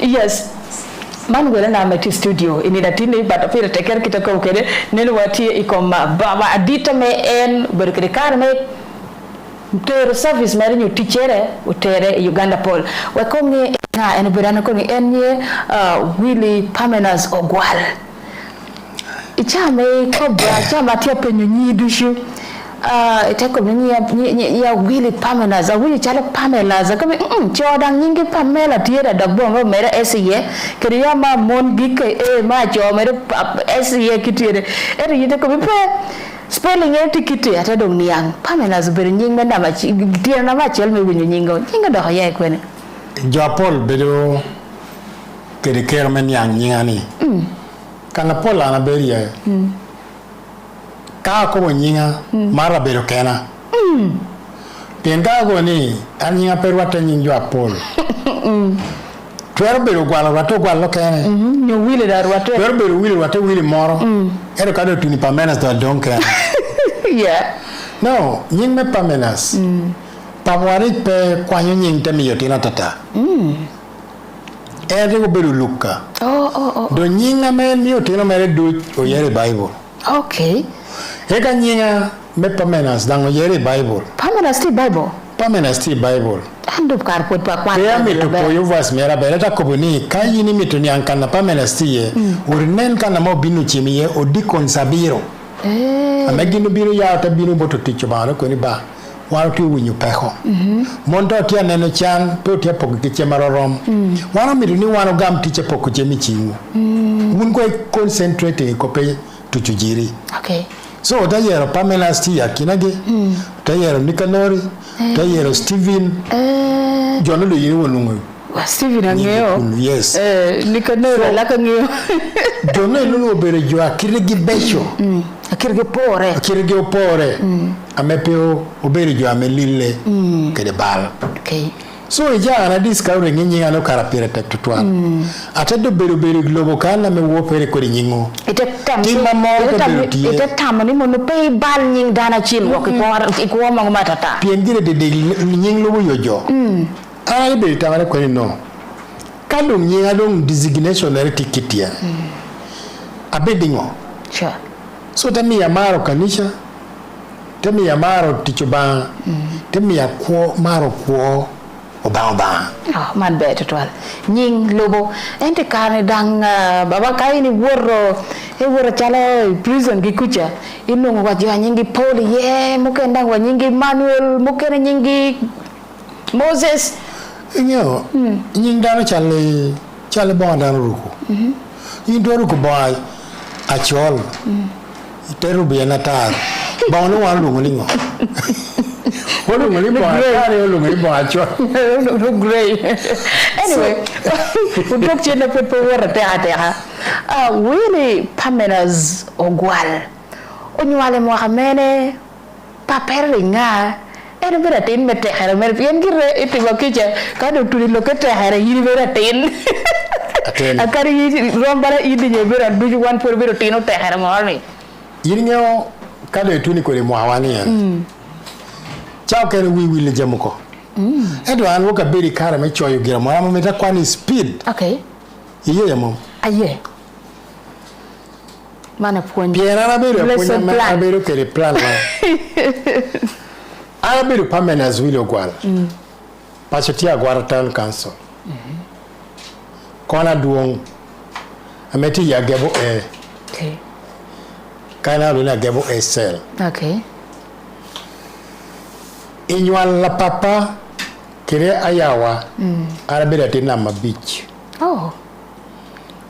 Wara don aber kire mara duong wa pemetutu. Awobe dante nyom. Anyira dango tanyom. No, maybe car interrupting come wuna di nuti wuna waba di anyira di. Wano tie awobe beach. Okay. Anyira te bera biro. Wow. Nywana chielo nywano. Papa wacha no era biro dina la tikere daga chela ken. Ento pe gwoko nyinga ber. Pe gwoko takwara medini. Yes. El pe nyomu kere okero ka git. Poti mo balor ka tete. So wali tura na sha. Ucha nywala nyaho. Okay. Na Mario do ko tanywala nyaho. Na made ko tanywala wobi ama obinu bero reverend. Oh. Boro ka. Lobo kor muzee. Reverend Tom Okula Wany. Okay. Oba ata bilungo ko Ameriko. Go ka bere me coach. Odo hagire paso. Ega yonge awobino tebero awobana lobo. Okay. So you do better. Amoni gona Steven. So nyingwa cha. Steven eno cha ogamo. Yes. Nyingo dikoncha. Ega loke nungu ni ginu do beba. Weda Mary. Tedo medical Parmenas. Joka ni giro bero Peter. Okay. Joka no bero Neri. So magano go do bino perong lobo yo wa. Cornelius Gikono. Cornelius do pepe and wana biche ken. Okay. Achelo bero Tom, achelo bero Steven, achelo bero Parmenas, achelo bero Neri, achelo bero Peter. Oh. That's better. Yeah, better. So na wadi porti o kwango lobe karani. Wow. I dog teacher papat. Me konyo lobo. Ano nywala ine de Piero adek. Me do ma bongwen.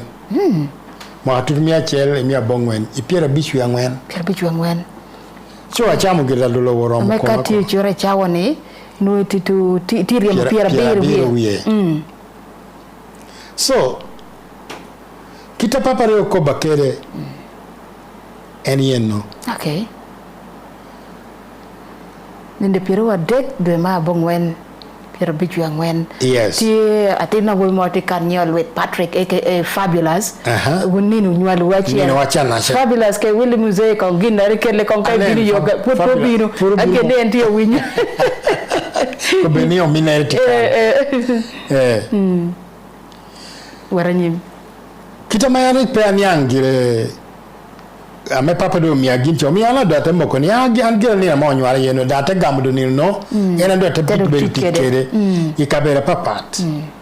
So papa obero liel musée jikeria awany jikeria yere nyingi do nyingi no do ega to tebero imat eropadisa akawa wow eropadisa nyingi karche nyinga titino pepe nyinga wa dang nyinga ru bere don no mi jobera don dang ote wore ki nyingi cha unjo me kartino chak beru ni nyinga don wa doguna don no luonka ni semisi ni samigi sami wina hani atat do nye tresi atat ya nye beru tresi atat nye nye beru jusu panti nye kelemetina gidi taro beru kito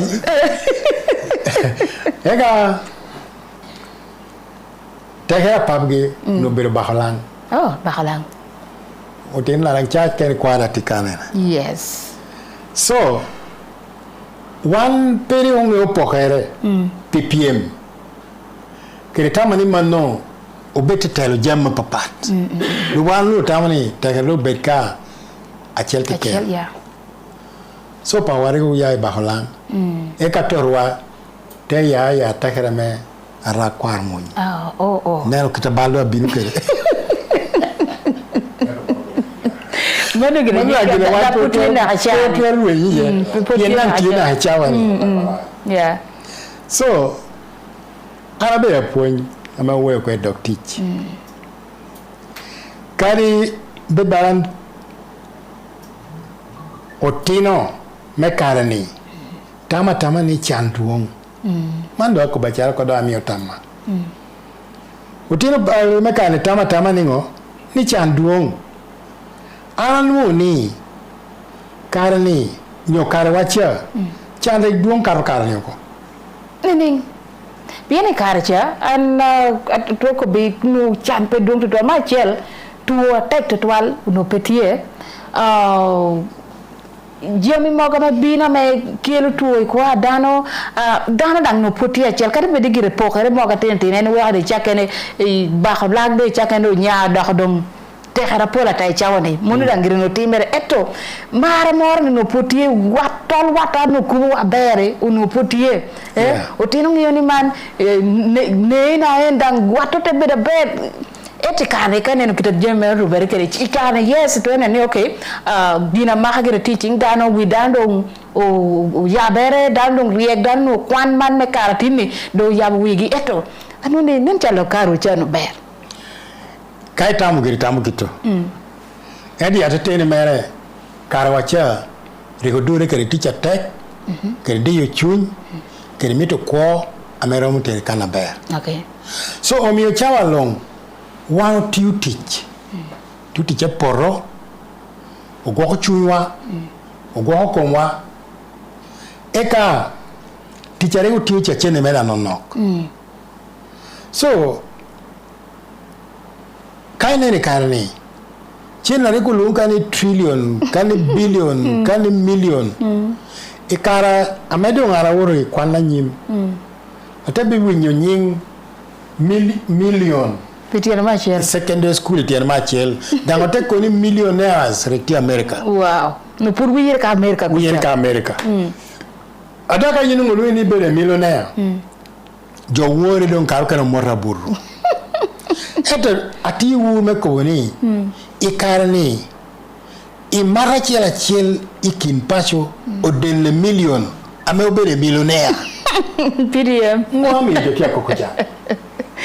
Well, ngio chan ad kita ngio kere chan nyo lonyo tie ti relative ti lo bere kere ki kanoni e chakere wang ti choni ngata ti million no do en no bere ngo alanya lo into the concept aya kada he wor America kucha billionaires donc polata amena ko lonyo wa me Uganda chalo sudir gini chakere gido ko da be bala Trump ginyo Elon Musk gi jo wa me pajukan kono Mr. Tuop gi nganga gini nura doctor gami kona tu roma sudir cha enye by concept million no beru ginora pere tactual donc wala ma tu nenno roma ngato ru ko ribane te kelu piece mono ye hotel uluru ko turi piece donc ay down le chingi agoyo midda gonye ne yecha ko en do petrol gonyo so tako duoye sure but the bottom line tieni ngomyo walo ni dano be de millionaire and the subject when millionaire petia tichi come e macho ma millionaire chiel tewo willo karme sorry tewo willo ginoro ke ken will come tutu me lak la hachiel eka within 2 weeks million te tumuko amido ko beni karwacha we were very careful pien chunya wari go tuti ke pe beru chunya meti extravagant bakarani area wor kid go my school okay odo ko chaka ke kanno ko putu no kid go high school pere nini ichaka kwene achako kwan Agwara primary school. Agwara primary school no tio ko pier bichi wiye gicha. Yeah, Agwara primary school cha haricho. Okay. Cha ko around 20 something. 1920 something. Around there. Ah. Nyo kapepe 20 mdu tisata gikunu. Okay. Ele cha hari girichon. So ana cha kwan kunu Agwara primary school. Ikaramana kwa na gwara primary school inyo karwacha. Mare duonga pe metutu. Atene. Otina me kwano tam giri pe kum anyira nyo onyo wobe. Nyomero ko yor. Nyomero yor. Min mane char. Otina ware pe ke. No pe ya. Otina ware ketu chungi kwan. Dai mo grupu wobe mar beriye anyira pe ruen bara no ya beru ngata mara anyira mate. Okay. Pia ni nango nwele yakina nyira Paul. Ngali yakina nyira Paul. So mara na chete me learning so many things ametie kero control kwa dano. Pia miti agude kere time mit ku yaping. Wow. Pien omare etopeo mite. Kalu yoko ni kapapa huyu ni atimo charo. What a name. Anya ke kendo nuti kana taka wini tim charo ni timere. Eka kare chare jubiru win kop. Awobe meri amoroni gwaka nyiragi bapisho. Kari na yini beru ni nuni pela nga nyumingi pasho. Kado nguyu nyingi ni yini beru boyfriend your girlfriend ngatoni jojaloko. Eda mani kari tekido yini wori nguru wumi ni yini beru amecho. Dango teko buchara lokingo upobi nget pasho poto. Mari koko ukito ojaho. Eda mani kari ga yini nguru yini beru ameto wobe. O wapore apongere wite baloko. Ai. So mi man level la tijo wori turieno. Okay. So kwano agwara primary school chako ene classe chiel na ya bero. Yes. Ikaru chano giri no bero dong tie yakono. Ikarawacha. Ikarawando tuni P7 no jo kwanye P8 ke P9 oko. Unutina P8 P9. Yes, P9. P8 ko loni junior. Junior 1, junior 2, junior 3. Okay. Junior 1 obere P7, junior 2 obere P8, junior 3 obere P9. Wow. Amenga do kwano bikuye PN standard wacha.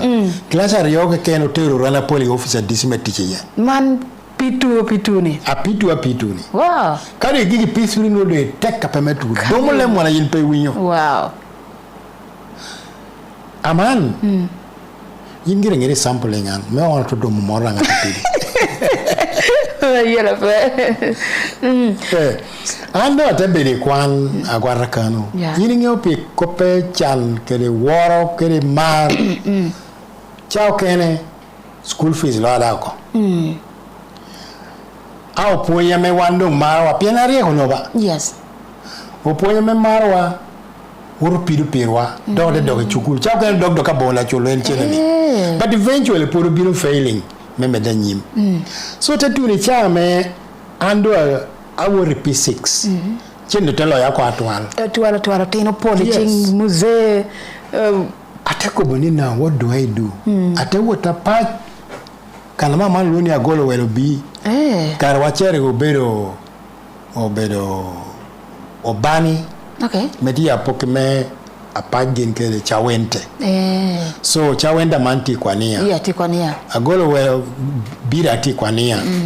Eka obani lo tututu apatuncha. So they are just in the body. Ngala gira gwara kana rupa duko. Ata wo gira kwa tu tunga mina mo nyomo kula mina mekao. Okay. Won moyo kirango ara onu ngichene mengo. Mekwan. Medekwan. Because the character. Pama no kelo chenne. Yes. Kari kono kelo once in a year. Donga pama kelo chenne, apacho no cheko pama pemetutu. Okay. The resources me apach regin pe por ginore. Wow. Jorari probere rima mechene bakarni. So apacho no tit yatadanga luni oro. Wari atawara puru pamana.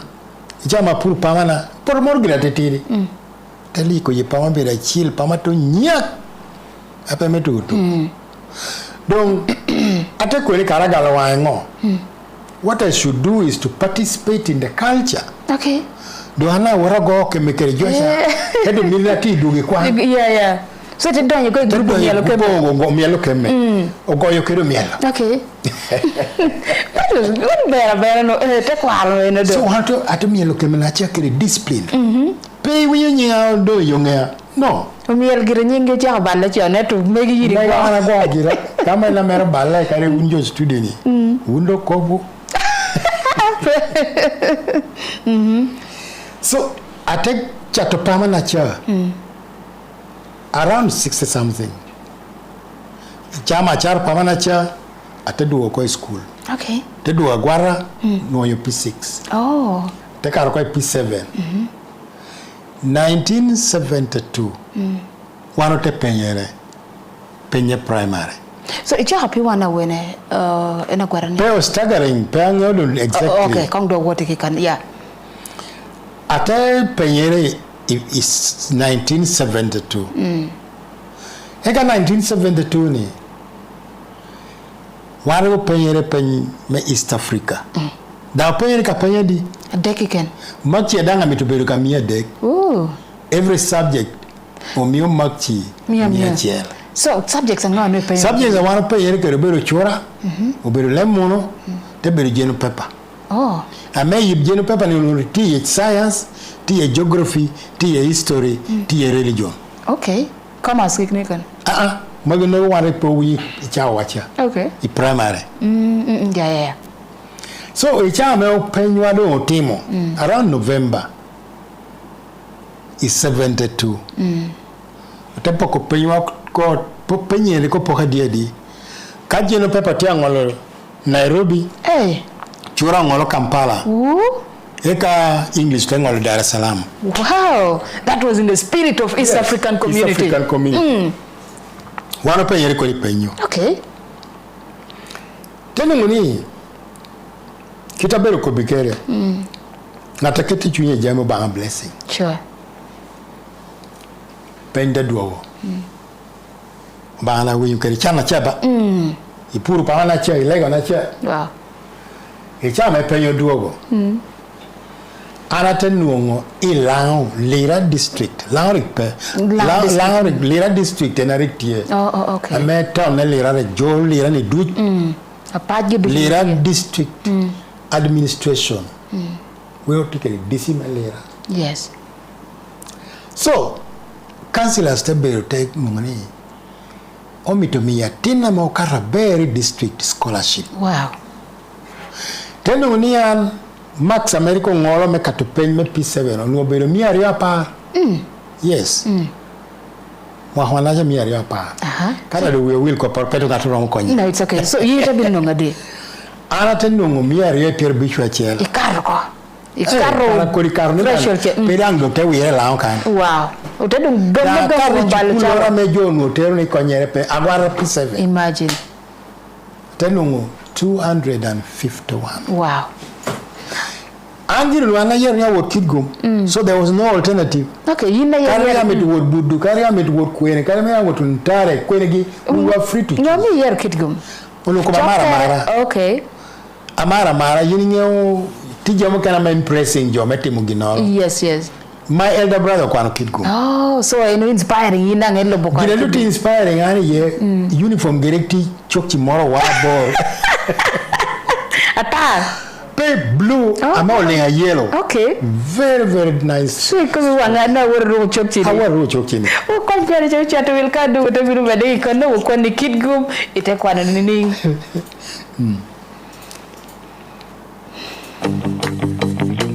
Uro, ayo beru wu, unyo yo medo. Oberu gwelo nyiga du, do we maweru wa chilo miel, nakawang macheo kati. Uro beru gen magidi mechamo nyanya madumi chabij, ke pale de city, kayenyo kina muda. Uro beru turu melanyo, turu meko, kunu watimo kichwini waduju. Wadange malo, kunu wa maro chupa mangich, me Pepsi. Oberu boj manyan mamunya, kunu mite poloke.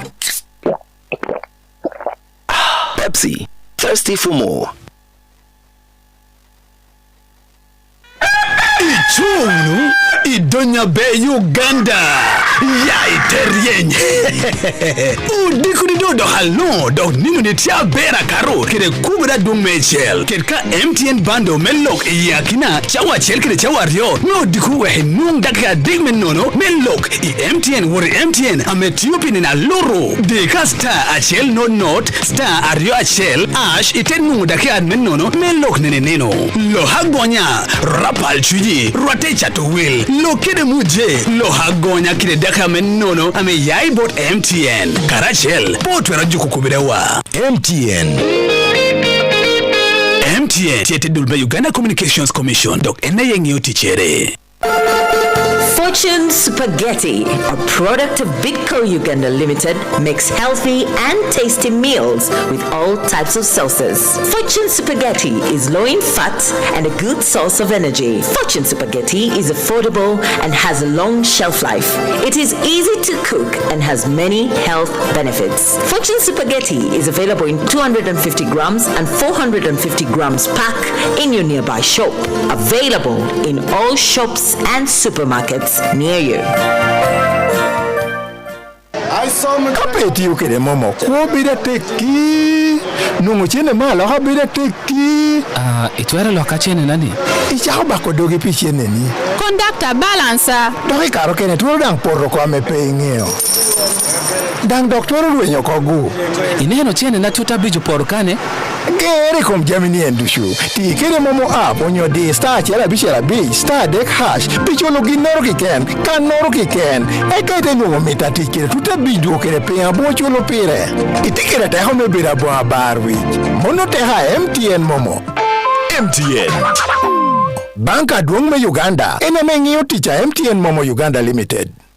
Urunap, winyo. Ngomi upudusu maruwa wilu jamigi kai Brownlee and Family Agro. Yina nahani penye ni Brownlee and Family Agro Inputs. SMC Limited ubiru papu kere torra kachatu jami purducha meti lao kere tumalama Uganda. Akanile. Hinyauda ni wane leo Brown doa tingeshi kome chatu koreda uripi mwakea portu twal. Ubera kan limpi rionge takelo karachel kachatu jami purduchi lao kan. Daen keken ubiru distributor company mebu kwa la chemical industry. Romido ubiru papu kere torra pien Brownlee ena pero duki chatu jami purducha ti tumal me Uganda kore kere chemical ducha ginu charo duki magi kero puru chate gi welle factory welo yogere Brownlee pe kobo amuta metieni purate waranyime Brownlee wuge bem kore nywagi DK 777 831 medi kore nywagi 555 aman jotia mar pienteru nina rep nywagi te check jojok wildangi Brownlee chemical wangulumulu uka usa Brownlee ukelo ya do yuchera kire tek Zonex kere agrifos mi uchere doi porakome yot uchere te check chente merde tuaga balatoto okelo da ya do luo Russell Swift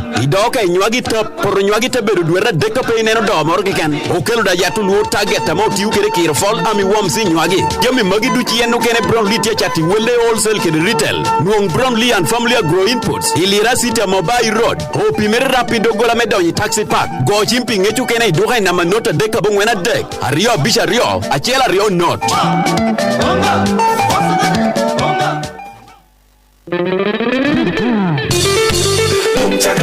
I break a rock boom boom, I dance. Nenye silver baka, I win it double. Boom chiki, boom chakala, boom chiki, boom chakala. Win it double. Then I did double. Gosh it double.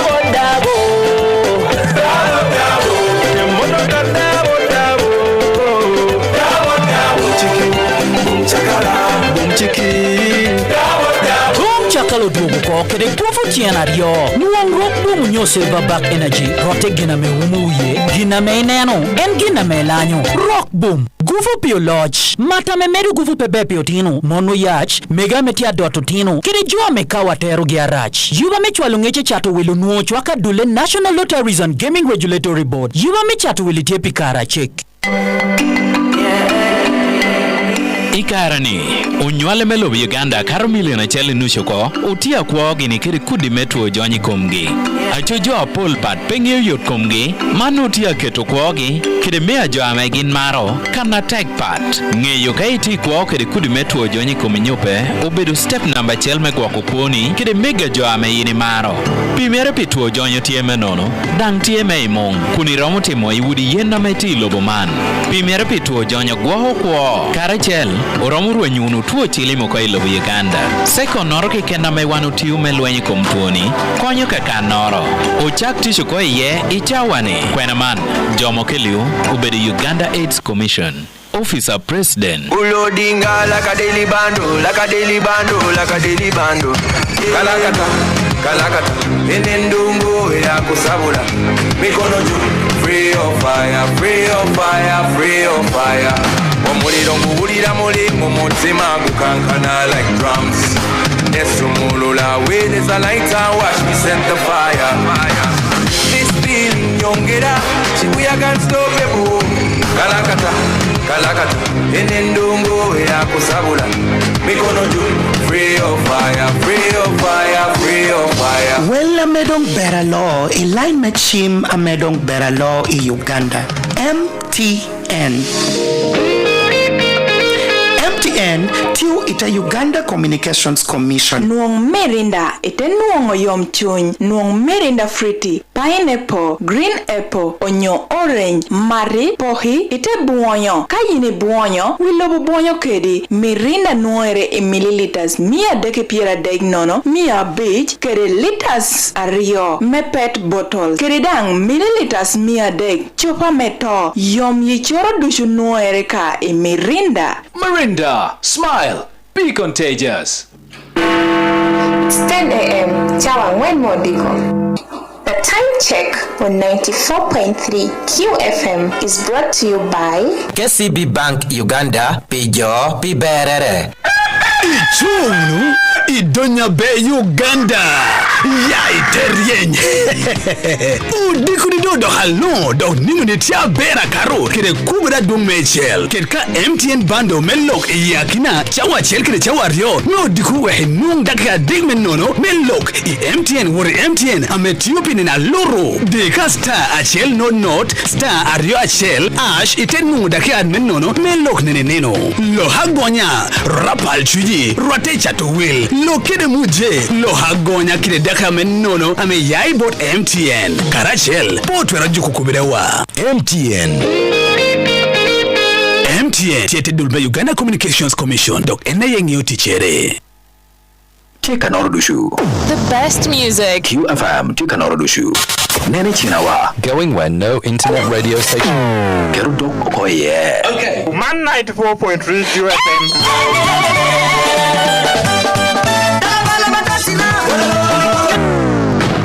Change chibaby. QFM. Oh na na.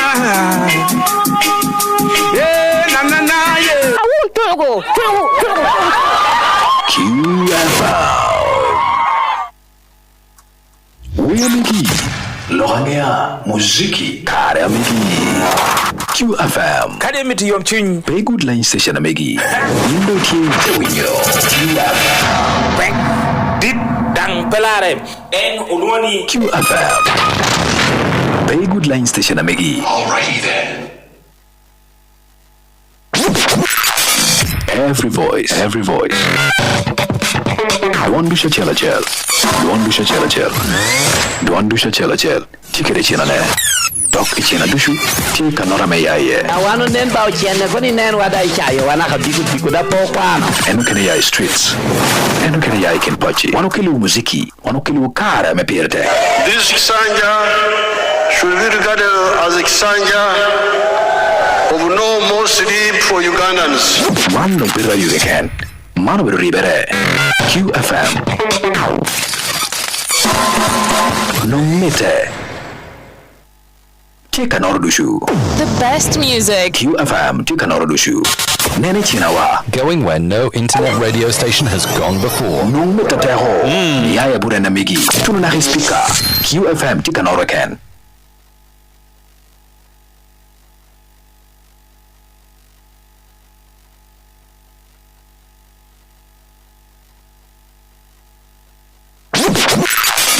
Every voice. Don't do chela chel. Don't do chela chel. Tikere chena ne. Dok ichena dushu. Tika nora me yaye. Awano nen ba uchene koni nen wada ichayo wana kabiku da pokwano. Eno kene yaye streets. Eno kene yaye kenpachi. Wano kili muziki. Wano kili kara me pirte. This Sanja should be regarded as a Sanja of no more sleep for Ugandans. Mano birra you can. Mano birra ribere. QFM. No mete. This feeling young get up, we are gonna stop it. Kalakata, enendungo ya kusabula. Me gonna do free of fire, free of fire, free of fire. Well, amedong beralo, line machine amedong beralo in Uganda. MTN. MTN, tiu ita Uganda Communications Commission. Chak mil mi aber, kede QFM breakfast. Man yire Twolo. Yire Twolo. Good morning.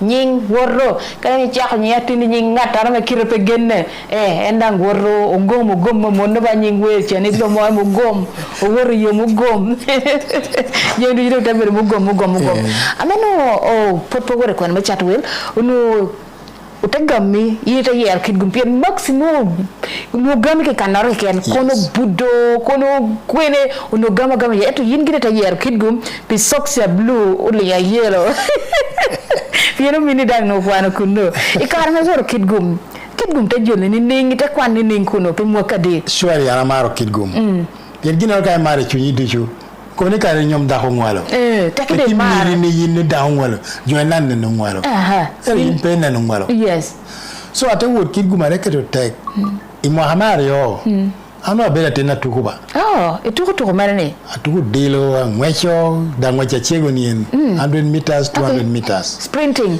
da keti kerjo lera pametu wow adil no igwena madi na mapar mirina uno duong pien gira na maros mar education generally ponyere kigu malero atekele OB actually do 2 years to OB emeritus Bishop Alfred Achuru Kodi uno kwani uno kare chel kara te donyo kuno kede lele aronda nyakilma uno lata ronda ge may so continue secondary school tenu ngando politics senior 2 okay ento pikwiri me berijo kari wiri penya Alfred chane yako ama tibiye piwari uchung me bedo guild oloni guild head boy pakona ngi bwaka no guild to head boy head prefect gingo Alfred chulta bi chung me bedo head prefect ana chung kede okay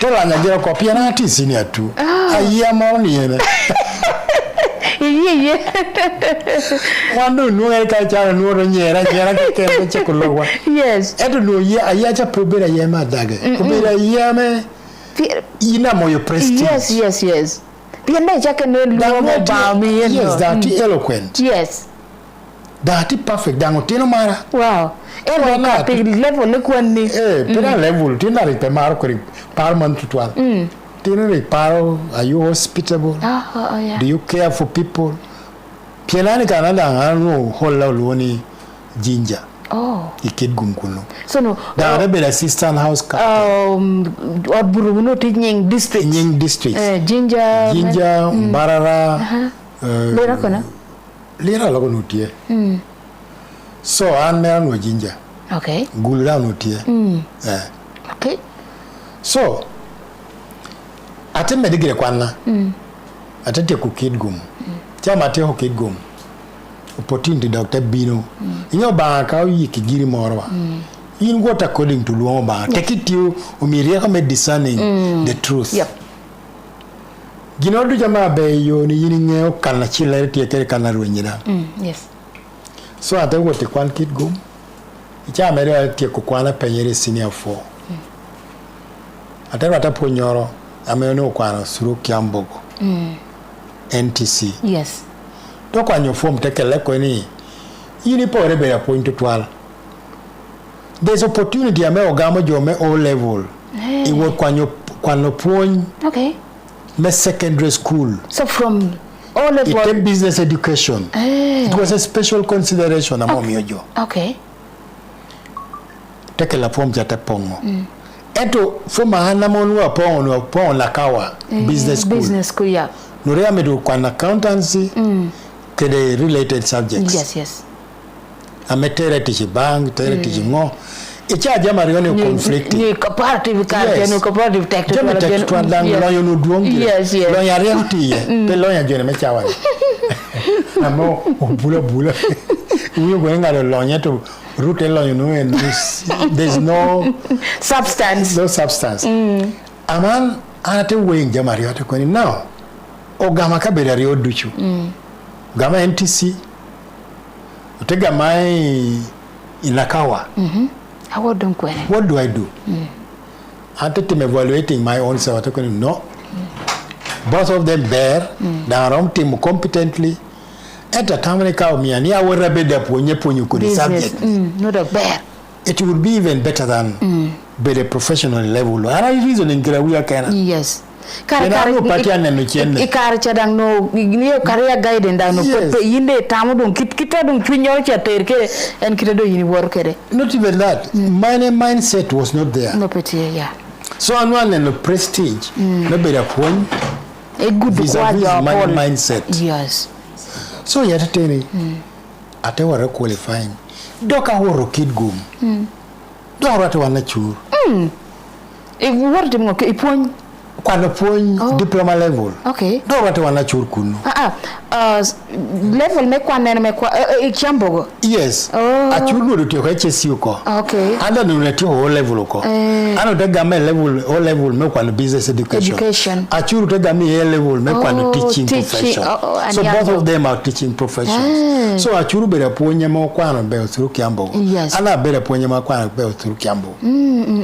so obango dia watu wakito yes fitien kopore ngeo dalo ngani mara jadon papa churu the late Twani obera kwara chala ran dugiri ko sharing a lot with my father wow so undo continue mego do be mego directly sure ame be wakere bishop tiaber matak angeyo eno be ngata be enda puonya eta ge en petwero poyo para ni mora na kelle kare poyo cha yilo ko poyo ni Parmenas ko nyika so another one basic subjects me point about commerce ke the principles of accounts so en major subject anabero kwano me ponyen no do karame aworo ikope teach another chako teach Tororo Rock High School teacher chala pony Tororo Rock High School Rock High School tioberu school in the town okay karame gamolo cha minu no wando tia donyo kotido pony no de ti pony kun kare go bero ngata miru chene rega crossing awor ko yeah piano yora yeah it was very easy wale would na tieni opportunities dia duangata then I said no why should I leave my country no ngire kanka gino peti disturbing an so ataberu Tororo chunya morra bino piene 1980 kachobera duong matek kachobera duong worldwide sure ata go why don't I go back near home me apoinga na maro konyo onywala by that time no Reverend Tom work ko India okay omino kana ne omina duongcha ngano ter kuno kwan ya kwan era work kwano degree mere India okay en kwano theology theology okay so another bino ko pacho St John Bosco secondary school to ko bagiro formally and jamana party mo look to gaba e chame abino ko St John Bosco hardly 1 year MP ware ko bero MP me Lira East constituency covering Bargini Barra yes so Lira East constituency no chahere bar down the door actually gogo dogo de wona na kyoga kuchedushu erura gini noti tare ya erura noti wow erura south Lira East yes na hamora ta duno ti Lira East constituency yes Kristo adanga tadu like telo bicha omialang do very impression ni pe chawa uno wanjo achego ni chiche petuo tampe chek odie ko kot ora Sicilia Lira East okay ijame sis odie okaro te ko ni no to be you agora pe mo hamere ni wang la chene ne me wang long lo chobore okay bore 280 to 85 lot bore 2 okay pianana bino chama le atunu St John Bosco odiete kello expression na chalo kiti te ko be jo agora ni ana lo wani minister Isaac Newton Ojo oye mi secondary school okay do me da timu moro me pacho kana me rombi yambo because first of all we want a trained teacher yes your terror neno te zeroing on me ni ana ti dogolo ko no et ko ratino kana giretien koma but immediate person may be on the ground better yeah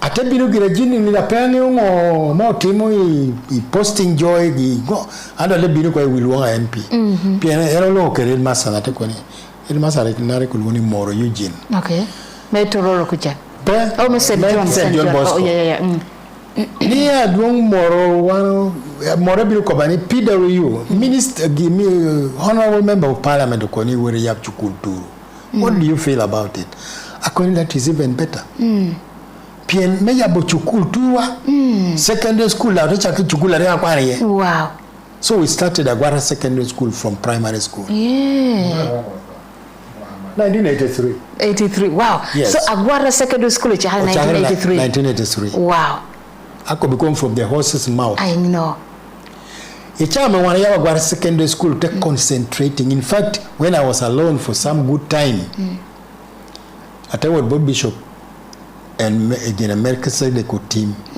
tell me a typewriter I would sit in the office then I introduce certain subjects Opoye board paper yes I'm making sure they are consistently 13 subjects including Swahili Opoye for about 6 months in Kennedy timo uno chukula perupe no tikwene no tieni no there were no teachers yo kwana point no kede ya Peter Miro engaging upo chacha da peche na no pe so in the process of engaging utino timcha kucholo school fees kede annual timcha koneno kila Miro team contributions kede utinde cha school fees timcha kwanya point chala chela kwanya manu ti professional agriculture kelo okay kwanya man ti ngio lemon kelo kwanya man kwana makero ya kelo okay ate chocolate wada belu na popo so within wera bichelen oteno no era ramadino they were about over 50 wow. If not even 100 pia njogo no amito kwamba yes school ya no pay yigi so oteno te dokapol ichado ngatiko that game of confidence or confidentiality and hope confidence yeah chukulta charoko 1973 1974 1975 takolo chakharwa ko Uganda kuchu 76 gamente logerko wow ana dadongo pressure 76 no 86 yeah pressure don't notie why don't I go away maybe we were kando atot between 1983 to 86 the school very well and very smart that get Olum during the insurgency Olum one get Olum na Isaac Newton Ojo what on the ground of commissioning Olum Agwara secondary school Olum ajada commissioning wow what's this stubborn between all this time utinoti akwan kwene utinoti primary section primary edo walo temo memo yo dark side wa okay do te chako temo ni oger ko ngorlu ingi ogai wajja wanyang no ditati kwede amenda ka minister twata bino commissioning adlu no it depends on personal integrity ajo atia running ginor sure yene ngena bino QFM peno apiao ko kwanja kwena cheki wecha tu Jadala ne KCB. Jadala kir KCB udwogo dita karo dog ber karo. Yaba county nyen me KCB punyo kit chende ya county me KCB bank dog wecha tich ite bera tera menu motivation pala airtime data bundles kire tija county ya bochur bidwera men kolo. Di star ya men hash punyo downloading KCB mobile app punyo worijan KCB ya chokritin. No kire KCB tin. Chikere jama meta tie KCB bank rodio tiji Uber Bank of Uganda. Kire deposit protection fund ene yenani chinda customer dog wahaber na hiwil chende around million apart kolo. Mom, anta wia bera twala man. Adina pingo. Piendel koma kere ye wia peshil. Kuna miti bedama idi. Man wina rajba. Eto kote Samona Habo Jelly. Samona Habo Jelly kere chabunere nim. Ubiruma wiru tiu kere mepoto kere yiko del kombera miu. Medi chabunere ber wakakai luakare kere konyi koperu nya chora kom. Samona skin care jelly kere chabunere dang. Miuda del kome beda poto pire doka mimila neno min. Chabunere da kai luakare kere tomi yi winya beto twal. Wilda Samona baby care kere baby jela gindu Ethiopia jo adon kere tina tino. Wegdel komeda beda poto mi nina bere kare du ti kere products apola keno kati bot Samona. Piano tina hokene body cream, body milk, lanolin, cocoa butter, lemon na gindu konye kopeji kudel kombeda pota miu tutwal. Achuka ikopeji yerwin mom. Samona tikere ya gala bini kala zar yotwal man blue kere yellow. Habera teka do konye kope miyu yewi mom beda pota yom. Api unity laukan kere kago kene noem. Products pa Samona, achalo Samona Herbal Jelly, Samona Herbal Soap, Skincare Jelly, kede Skincare Soap, Noere, igen Enma Enterprises, Inotebe Road, Webe Enterprises, Polo City Enterprises, Oriem Ejang Enterprises, Ametie Duju Ikitkum Stage, kede Mama Supermarket, Ilira City, Gochim Inamba, not Abira Birario, Abich Abichel, Abich Adek, Abungen Not, Ichwalo WhatsApp, not Abich Abichel, Adek Adek, Aboro Abungen, not Abich. Inibera chat will itege duha onyetio biashara moreken dong biashara migitin kede finka business loan nuoko chot I interest rate abesho kede karo romo mechulo pingecho kene gore ochimi namba not abor not aria bicherario lubu chiketich kene finka Uganda yupudihi karachel finka Uganda jomenelo kotich Uber Bank of Uganda savings adano jomego bedo deposit protection fund ametunu milion apatwal.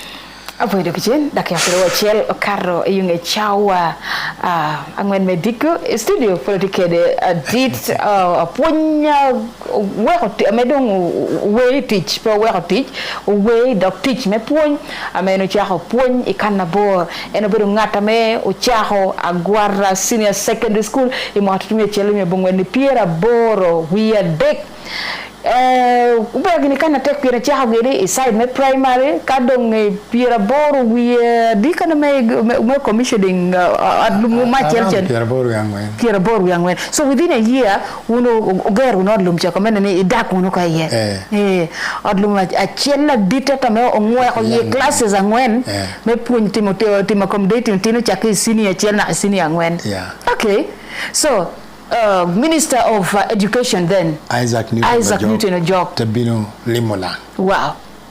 In fact, from that time up to now, Kakobakoba Minister Mwara Monyono school chapot pe. Donc pe anaka donc right. Anaka Professor Bin. Professor yeah. Yeah. So memi yo jamido wot kongachiche pichawani. An ikarama kwano kidgumo nuaburi hola mol woni jinja. Ikarama woro kiambo no buri hola molo ni Uganda. Wow. Ikarama woro makere no buri hola ni North Court. Ooh. So kado ako nyingos no jo alun kubere kele was no dongeo. Yes. Very far from secondary you're stepping in a district level, the world of Jambo national level, the world makere no at international level. So ginara mami to koba titire tieni.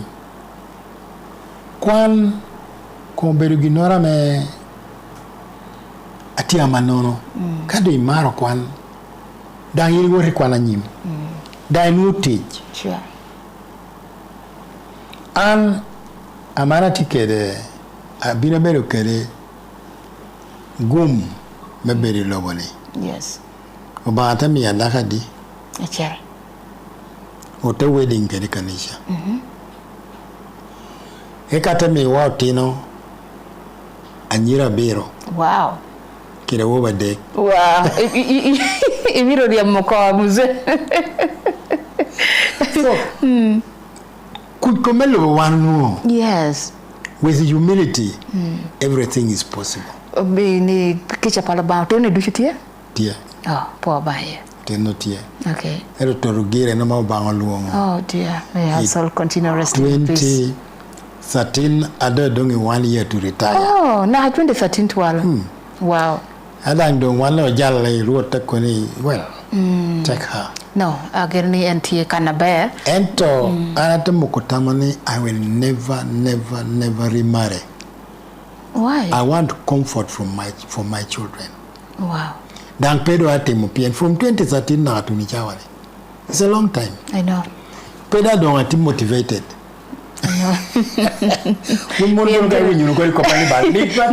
No, kargir no mire. Babu Jimmy gini. Kargir no mire timo ko enyo around 2014-15 gikitien. Penyo pol kar ko be mon ka dongi ni kengi ko pe dog dio gite to to joka dong kengi kiti ko to. But anyway, your teacher do karmon. Yes. You're nini pirangeni por kara chakare ya kai wor bara school che duogo inu jami du tia ber de tie o tia ber jami du tia ber kitien chakare tichi por dati yo ko inu titi ero kade tikeni. No, my children are hardworking. Okay. And they care for me. Oh, gumma. Don't let me to kwayo ka tena mekani ba alle gujo jokamaro. Uno tena we penne wa unu pilar jami wa.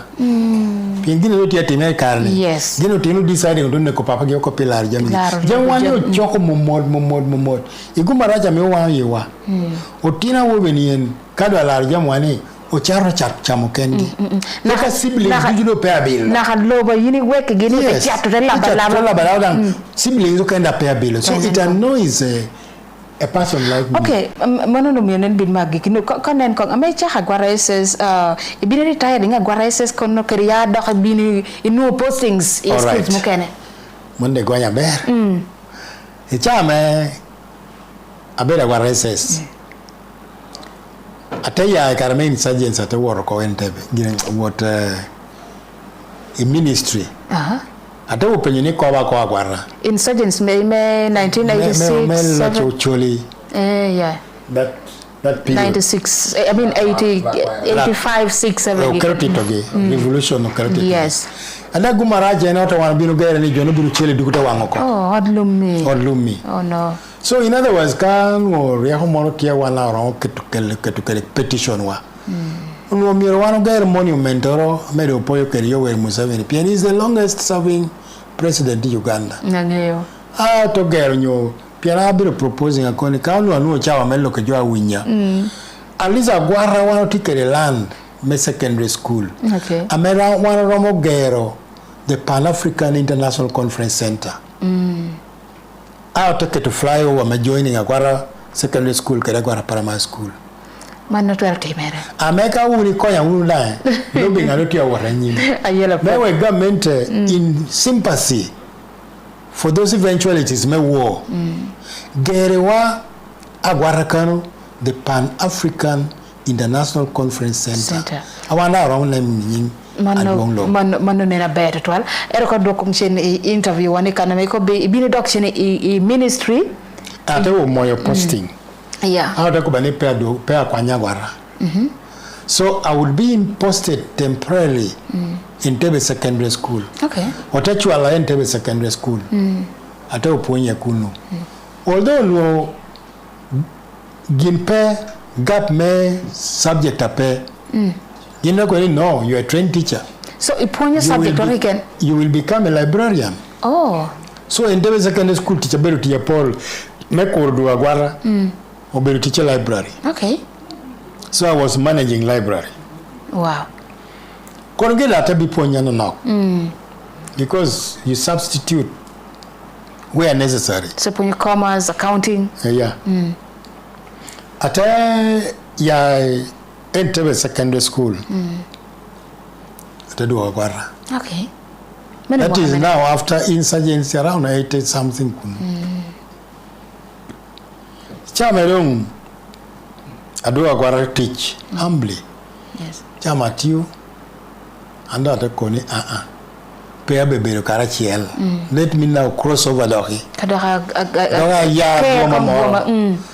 After what transferring on a well secondary school.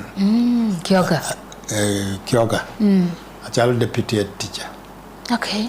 chama tio ko pa welo atadong menya busoga region da ko busoga ko busoga region pi inyo ka inam puri yo peti tema pero dir no experience tunga to tikike ya ka bir da ko jinja 92 no do jinja okay pega duang aburi olo pega no ka influence don jinja de TV amana de word jinja tambira bere jo me jinja pematutu wanyange girls secondary school wanyange school dirno to twale karacha did take down chawa jo don Kampala binumele moteno ge and moreover was a class teacher kana tena jadon ministers na agi commissioners kwani bankers kulingonoge that was a glory wow atepon jinja adon chawa tabino pien ponyo ma jinja chagere yini oponye karcha pono to tight bakara okay ponye karcha special duong you concentrate on your subjects okay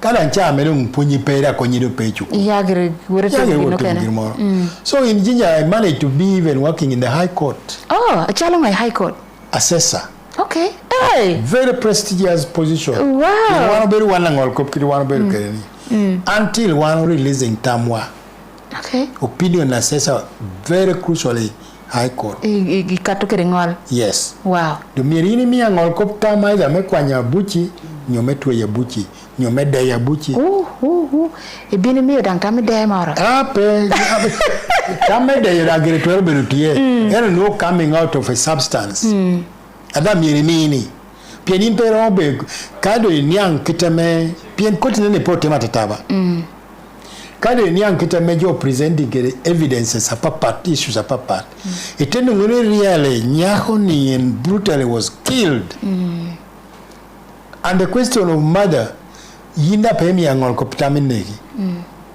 yini ko wekeni the accused is guilty of murder take the way you are guilty of murder the translation is death sentence wow so can you permit nek the quality guilty no de mi otamine wow kopa pili ngongo gini kono apil bino gere peni ongole ko chane ato ne koko no you remain in prison kunu you take to koro gino luonka a chelegen either you go through appeal or you go through the presidential prerogative of mercy Kisha president who put the chance makato so join out never ba no da don obana don gin ma gike don no obana don ngol kopo ele pola jo giro bero patient dante ya buchi so wanyange ponye mwakadi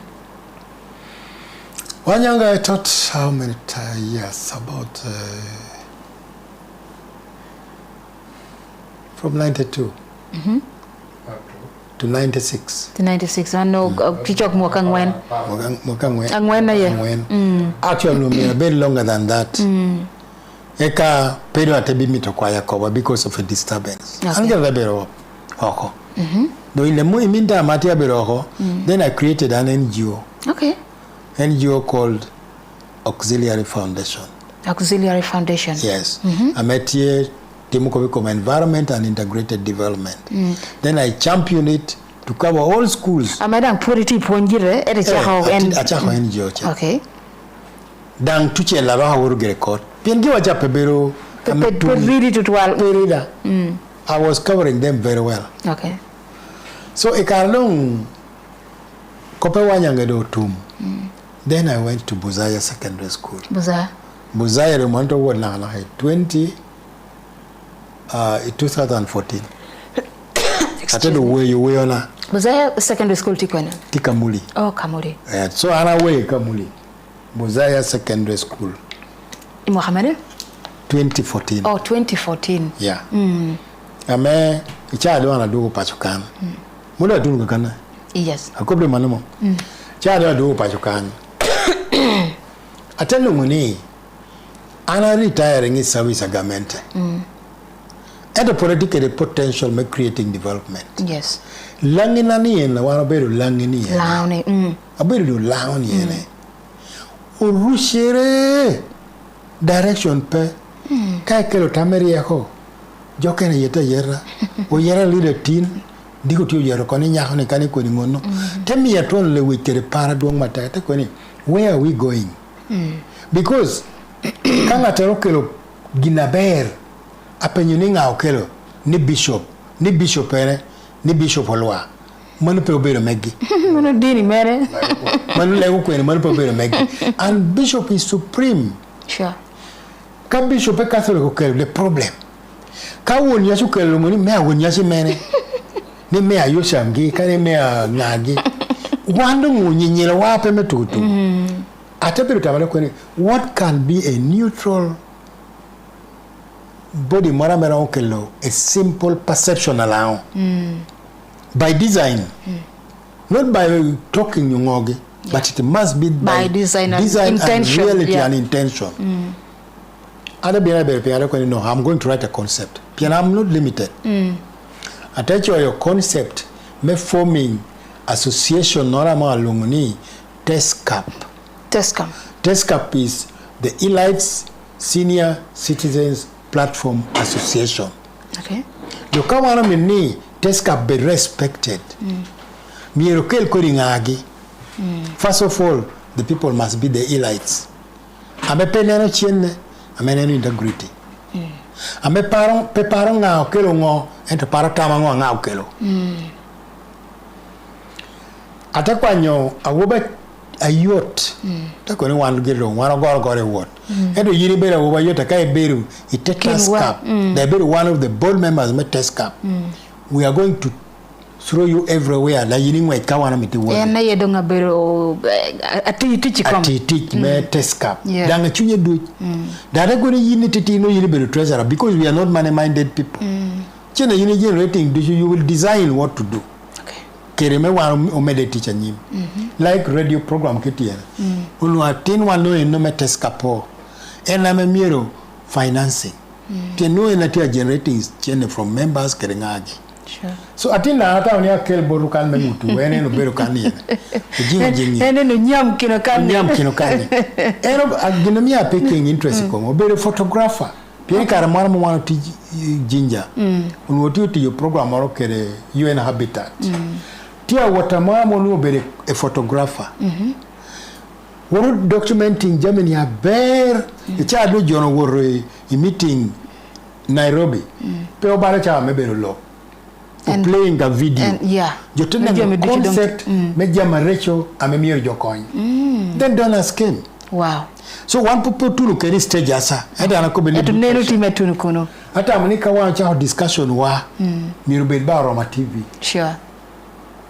Amenu gina one you discussing policy wa gina vision wa tieni the organization is to inform policy and guide action.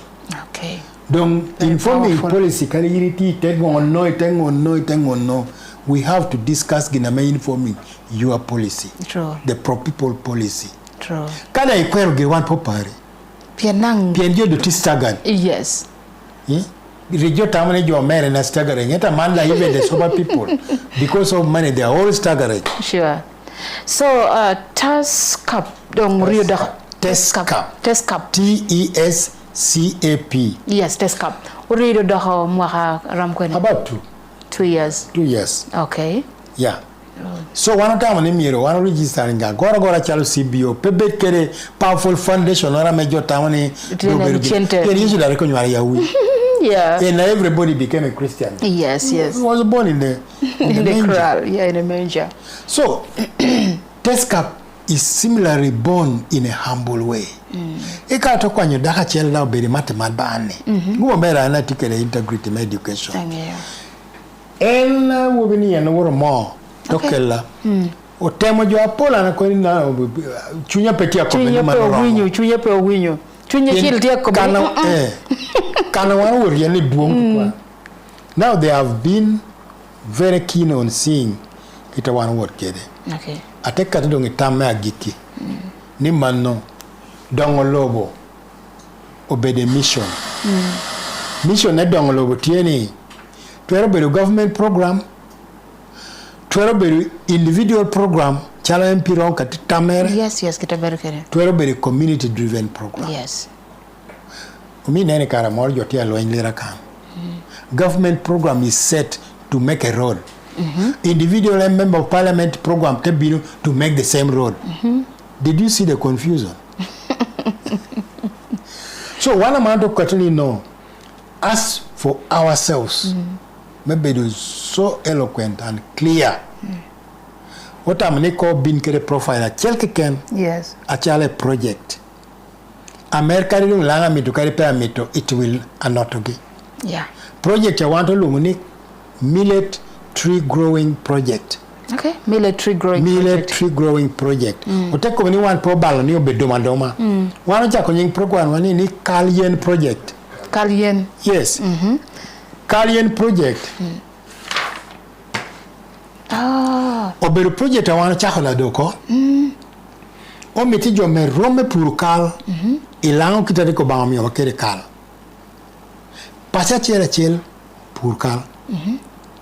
Kobi komini chen ne pe kal jo boltenge. Kobi batene ko ni pro cham kal jo boltenge. Bien perdu kanaba. Consumption ne kal man ne nga cham pa ni tu do ping aya. Eni ko da la wa me ping me tiati me ni dana ko be kana jala pora chel me pur kal. Keri ka pur gok soya nyonywa gi kiti mena me akela chentu yor dana nywa gi soya tenu ngi kal dong tuan no so ke ken. Gino missing out gino ra pere textual. Me achel by menen origine kal amabori korame obang blessing lango jama ko wi lobu du cham kal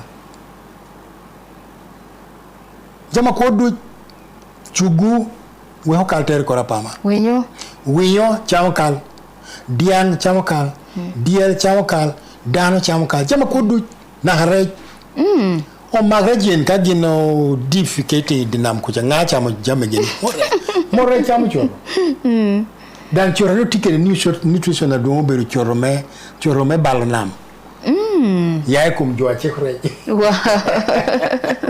Wow. So now what we did was to digest this properly. Hotel only come introducing project actually key project me kwanyo lango doko chien me noto lango kel me ko buni lango. You have disowned God. Piano bare ko ni wan binu gog jam mege. Edo jam ma man ko kal. Ti are suffering. Nyuali yini kwanye poro du. Ti gwe mara ma wonu chem gunu. Kal yingale kao. Iwe ko dongi poro. Gwe na o chem. Iwe ko dongi tam na. Poro kal. Poro kal. Kal wana do. Wana woro na. Auto chat. Yes. Te Willy bo. Ken book. Ala gana chela mati. Eta man ko jam no pe. Donc fetie. Aya yeah. Goronyi neno element me yen kono kal yen kriyen no akatiye. Okay. So basically kal one to ne level le me de pour romere won malo me la be le waka. Ginora me gino tim identify. Adam je be identified kede. Na Mario wa tu ne kal level mengo me chamo. Kado wana puru ko. O chicken kom chamo kal wani kere ko neken.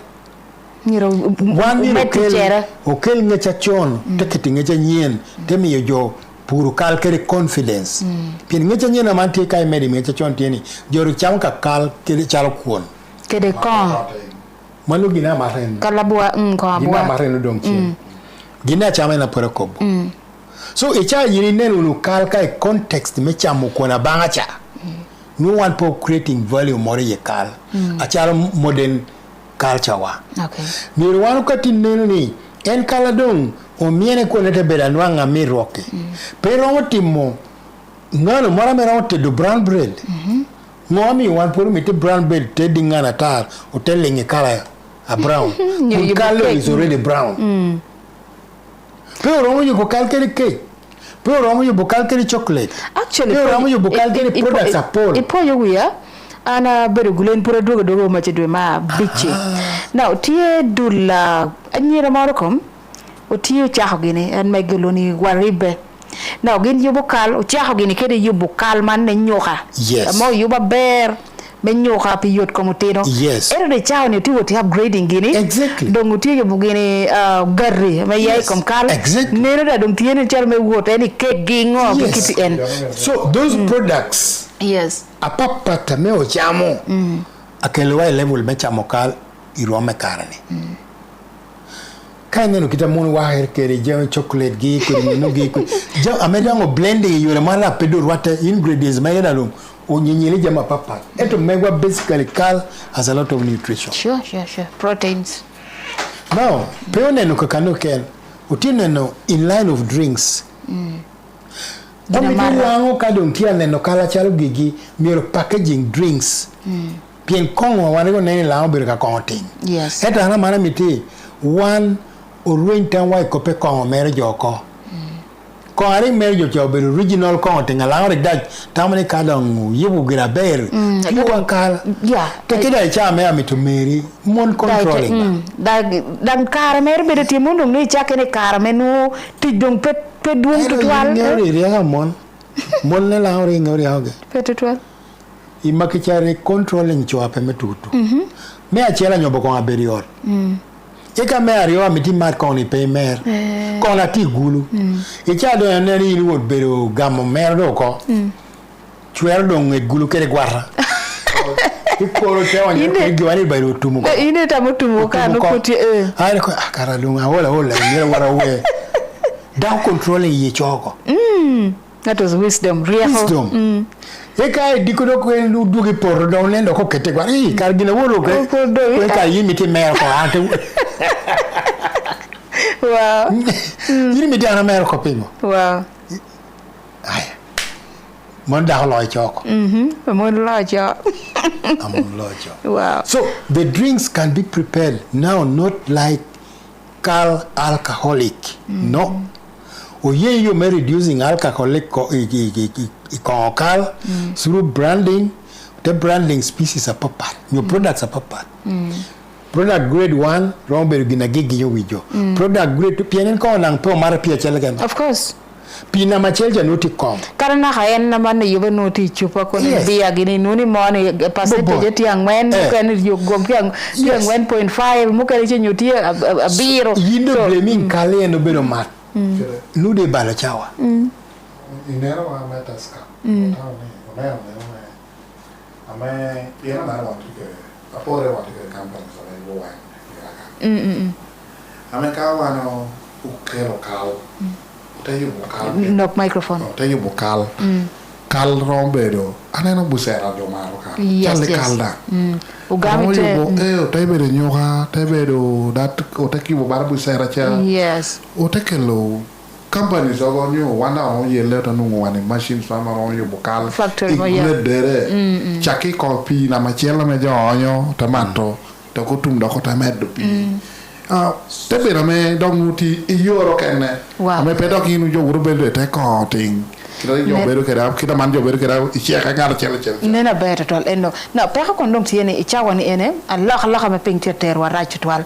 Korre warre kiene da de chakene kape ginoro pedung tiati maber twal gwakati uno tikuber nenu dang tieme kuber kele du logo bala changera zadi gi nyu du lora me nenu lokom korri me you variety mara me okay kalgre naturally kanyu ching kanyu bero ko korachela me pirana donda pite kede kalda miro kalna hachane to cham chakachi chingo kiko na hachio kiko ento kita dong tikere chane kare pir mol kite pol kare me ching ber ta pedung te ya tek twal unyu nenu dang tie ne nungu mora me wate kire te kare pire chalo te ko be climate smart agricultural transformation awora bero kire jomara from maifkan tiele mora me pedon winjo yejo atino uloni complacency people of the generation ti complacent ni gino ka yo mora ni dagino tawni Kadong loni kal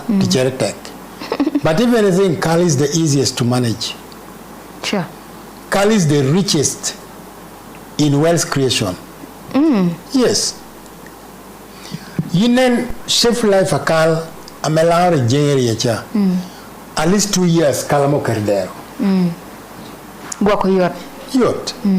Kalang kwalo tek twal. Because kayini wo kwalo kala ngato dero. Era chakupori dog dero. Ado itu ni kalete rieta erbo wo tiporo ni penya. Yeah. Markare dum dero pe. No, we don't have to think about Karni. Karni wane no kwero. We are the people complacent. No, so lango chak dog nenu chien. Ikata kubini. Kodi korewan relying ye ni manu bedi improved seeds. Kwa wana chako kedu original. Types do chamelao ngani can grow. How to chako checking through research. One or two universities can. The purpose of a university is to serve the community. Make community be able to address the challenges and problems. Because one or two university apeti ati research amagbo kojo. No research in university no purpose succeeding. So why don't we commit universities who need the students? A medical brain and very eager. We take on a man creating research on Kal. In respect to food, in respect to drinks, in respect to medicine. Okay. Yes. Take up any medicinal values. Naturally. So why don't we come out with a very serious research to that direction? Because we are soon going to invite university students creating a platform along the volunteer research assistants. Okay. Take a major research fellows, they do beauty research assistants. Wow, meno kopa ditu twala me amete dog ni okene kitire er chawra dong tia bino bala woti tumuko element yen gudete tiri pingoni chawa tia bino te doka tiri te tuyo kede lo komponyera me yini yaye cha. Okay, yendo mara gudete tiri inyo ginamyo gwa ko ni Kalian project. We will look at yendu chuti valuable. Pera mi reje jo piri yende ngwa ngonga. At one in the line of Kal one carry respect to purposes ariwa mwana decoro. Me achiel apena pena beri yat. Yes. Kayini mi do chamo kale deka mit chama pena. So jo mi creating idea me pura pena. Okay, kalkira pena. Kalkira pena. Ika me ario imakwari ka chon keri kare me kane pe miano kona me pe urui mogo. So you must have the ingredients mengo me mohokon. Te bero mohokon rubingo. Imogo. So kalkere mogo. Sure. Me ade selectively yenongo ti America piri wankinga. Udugu, abara, uresho, opobo, opoki, okorogi. Those kind of yena me yirupeye. Enari jo timo metoloringo. Not this kind of pints America mere lokere kitu no yere marema. How to kubinyo toloringo. So that is a danger to life. Sure. So one of the yena meti connected to chiem mawaro koboni. But yena ti protective. Yena peti toxic. Okay. Your poisonous kiti kokere. So enemy wanokele ni Kalian selected species of trees to address health problems amajoti alo au chawani. Okay. Health challenges. Mano. So yen wani kom me achiel Colin. Colin. Medginare da kiacheloro. Yeah, ana. Medginare da kiacheloro. Yeah, ana apoyo tutal. Ana ni alone Jimmy. Abedo one of the board members of TESCAP. The Orama TV. Yes. I was taking what I wanna you when you kind of do Okana Chava TESCAP. Yes. How to be no me Jokana Chava TESCAP. Yes. How to be no me Jongayo. Nga unibedo. Aqua Hako TESCAP. Okay. But Pichawane, one Purugi Keka, one poem to try. A poem. Kagino and a Kiawan. Okay. Say, Numinin man binchon eto. Kai nene karne, yen karacha. Ini kwa nupon, uye pia tima bear. In fact, ipie kalo chite porni. Unumiri wurwa ikilacha biche la sini ete kwa nupon. Eto pikita me ini tima bear kede. Eka teko wuri kwan gini ene, level me secondary. Ikarni pon bedo gina dong dana wuri ye ma biki pian dong gina enmiri wuri ye petie. In fact, diyo dana diya me kwa nupon. Tamango e miyo kakano. Puony poro bero gina ber bien gire chawane dalte neno chente ngogi kiteto chente na puony oponya manpe Joa man ponyo ni obedo mochene.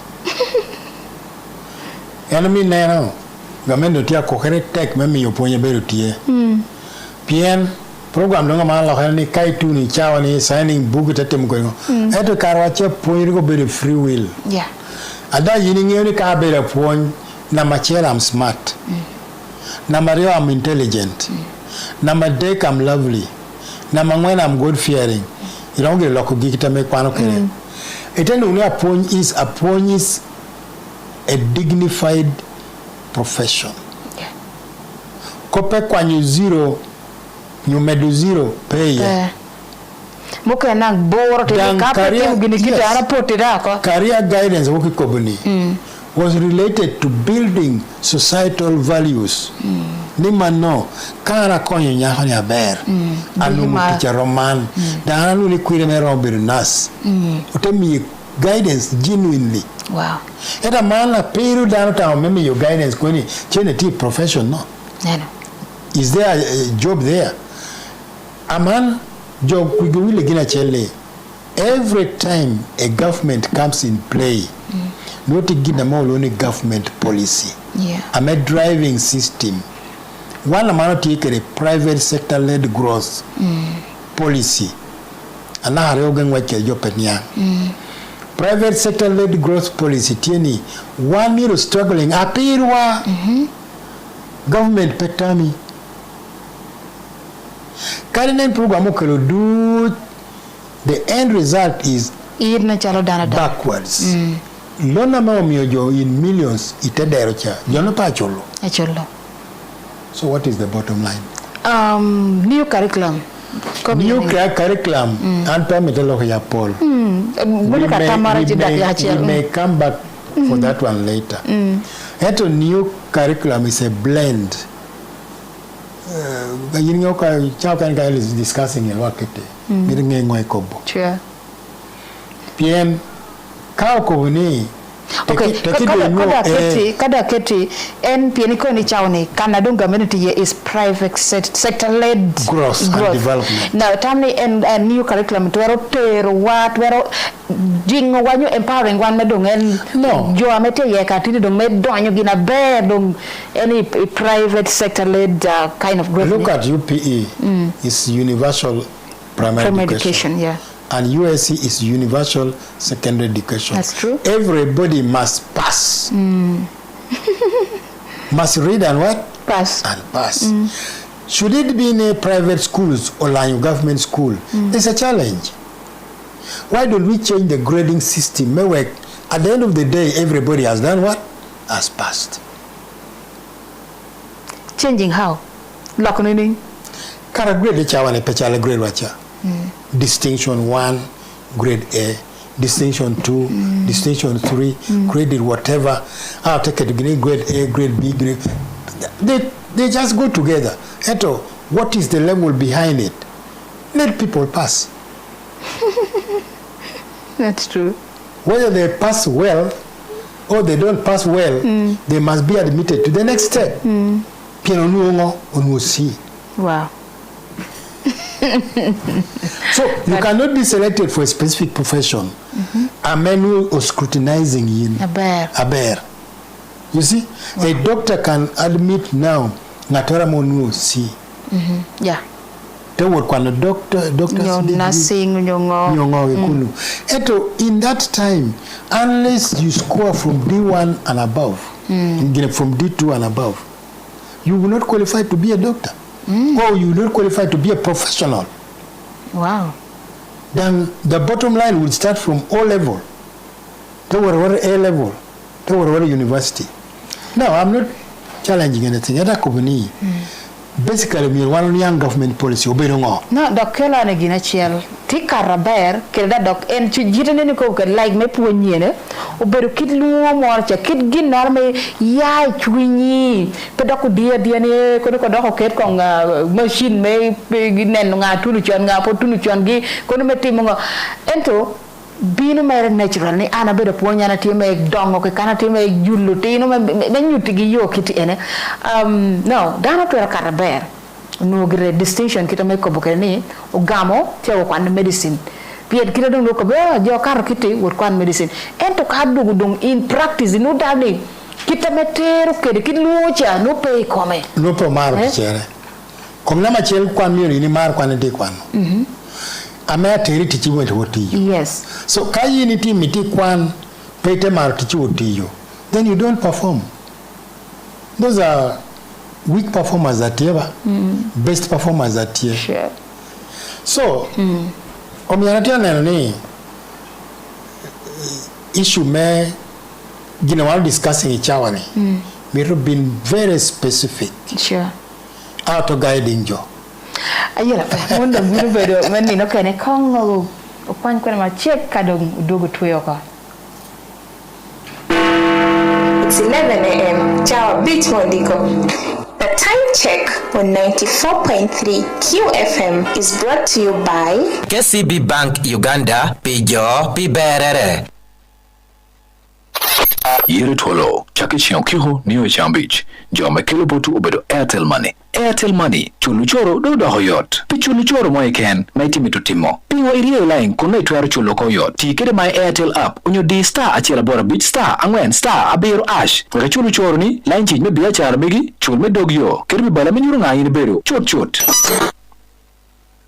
Lira Medical Laboratory Training School nyinga chon heta mano luo Lira Institute of Health and Management Sciences ngeye ponyo dero yoro komiem o yabo doko ko agama pinte kedwe mabira mandunga luonge tino luonge konas maroke kene Uganda weko biunung punyere me yaba nyimgo ko chorum ape yina nywalo nywachol kwan Lira Institute of Health and Management Sciences amantia meyo courses chake certificate in Medical Laboratory Techniques, certificate in Pharmacy, high diploma tia jwata girl ponyo diploma in Medical Laboratory Technology, med diploma in Pharmacy again longo bero courses a miaken mede chukulu choyo kobot Uganda Light Health Professional Council tidange jame ducha beche yachike punyo dero yoroko meroke the Ministry of Wako pe punyo tukuda tomoko choro Lira Institute of Health and Management Sciences ti Lira City History Railway Division Dr. ya Dolpolino Road gugero tochibi ya gikiwi like dege au pimera teki rakele Comprehensive Secondary School achodo petina mire game kwa no certificate courses mom kata bear science subjects longe o level kere lemonum happy diploma bede principal pass chemistry kere biology pe nungu balomea game gura tina di chukul unyoka pay reception radio station mani wilma chilling trapiera bichaken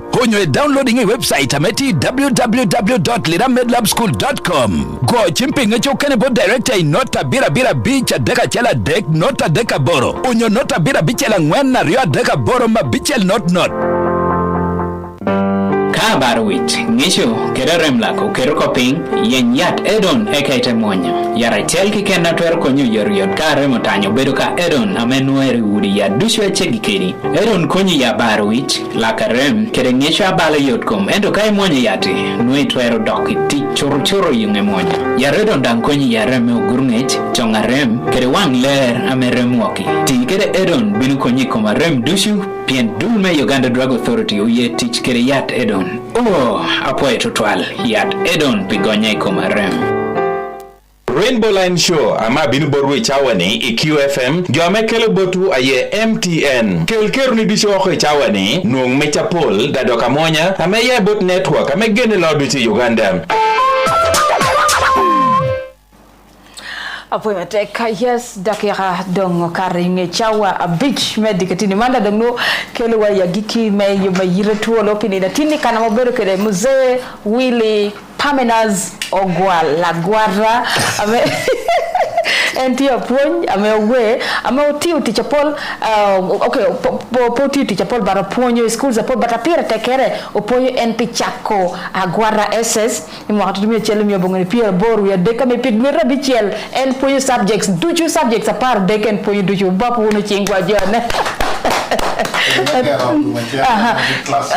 gero adluma mocha agwara secondary school adluma chela dita mongwe yangwen kitichika ngwen na mesini chela ria degna hayangwen monuti mer itetela mera metelung wa Minister of Education then Professor Isaac Newton joka binu commissioning adlum nyo minister me that was fun kero to be wango oh iguma rajok and ruchu me pingwa ni ko petera ni dakota binu wango but otherwise jemi ducha meta bini ya gikemera mero poyo to jedu chamotio ene ne yo man obedo kakara mero poyo Patricia mero poyo Sami mero poyo Oscar mero poyo Engineer Francis ke Shadrack jedu amotio mene ne yo man obinu kakara kita wano timu kede one o carro que de wear. Como pela.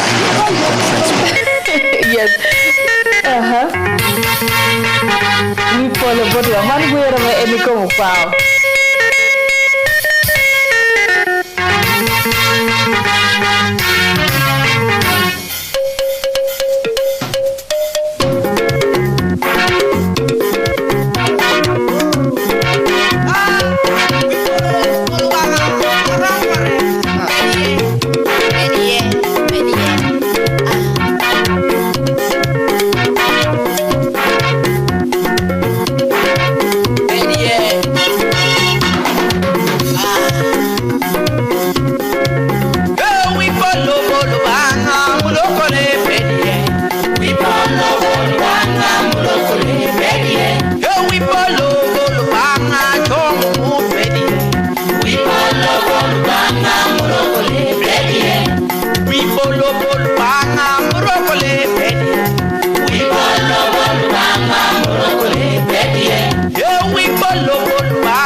Announcement ke de fiada mara blokore bolubanga jei kumko blokore bolubanga jei lega blokore bolubanga jei kwa blokore bolubanga jei kumko.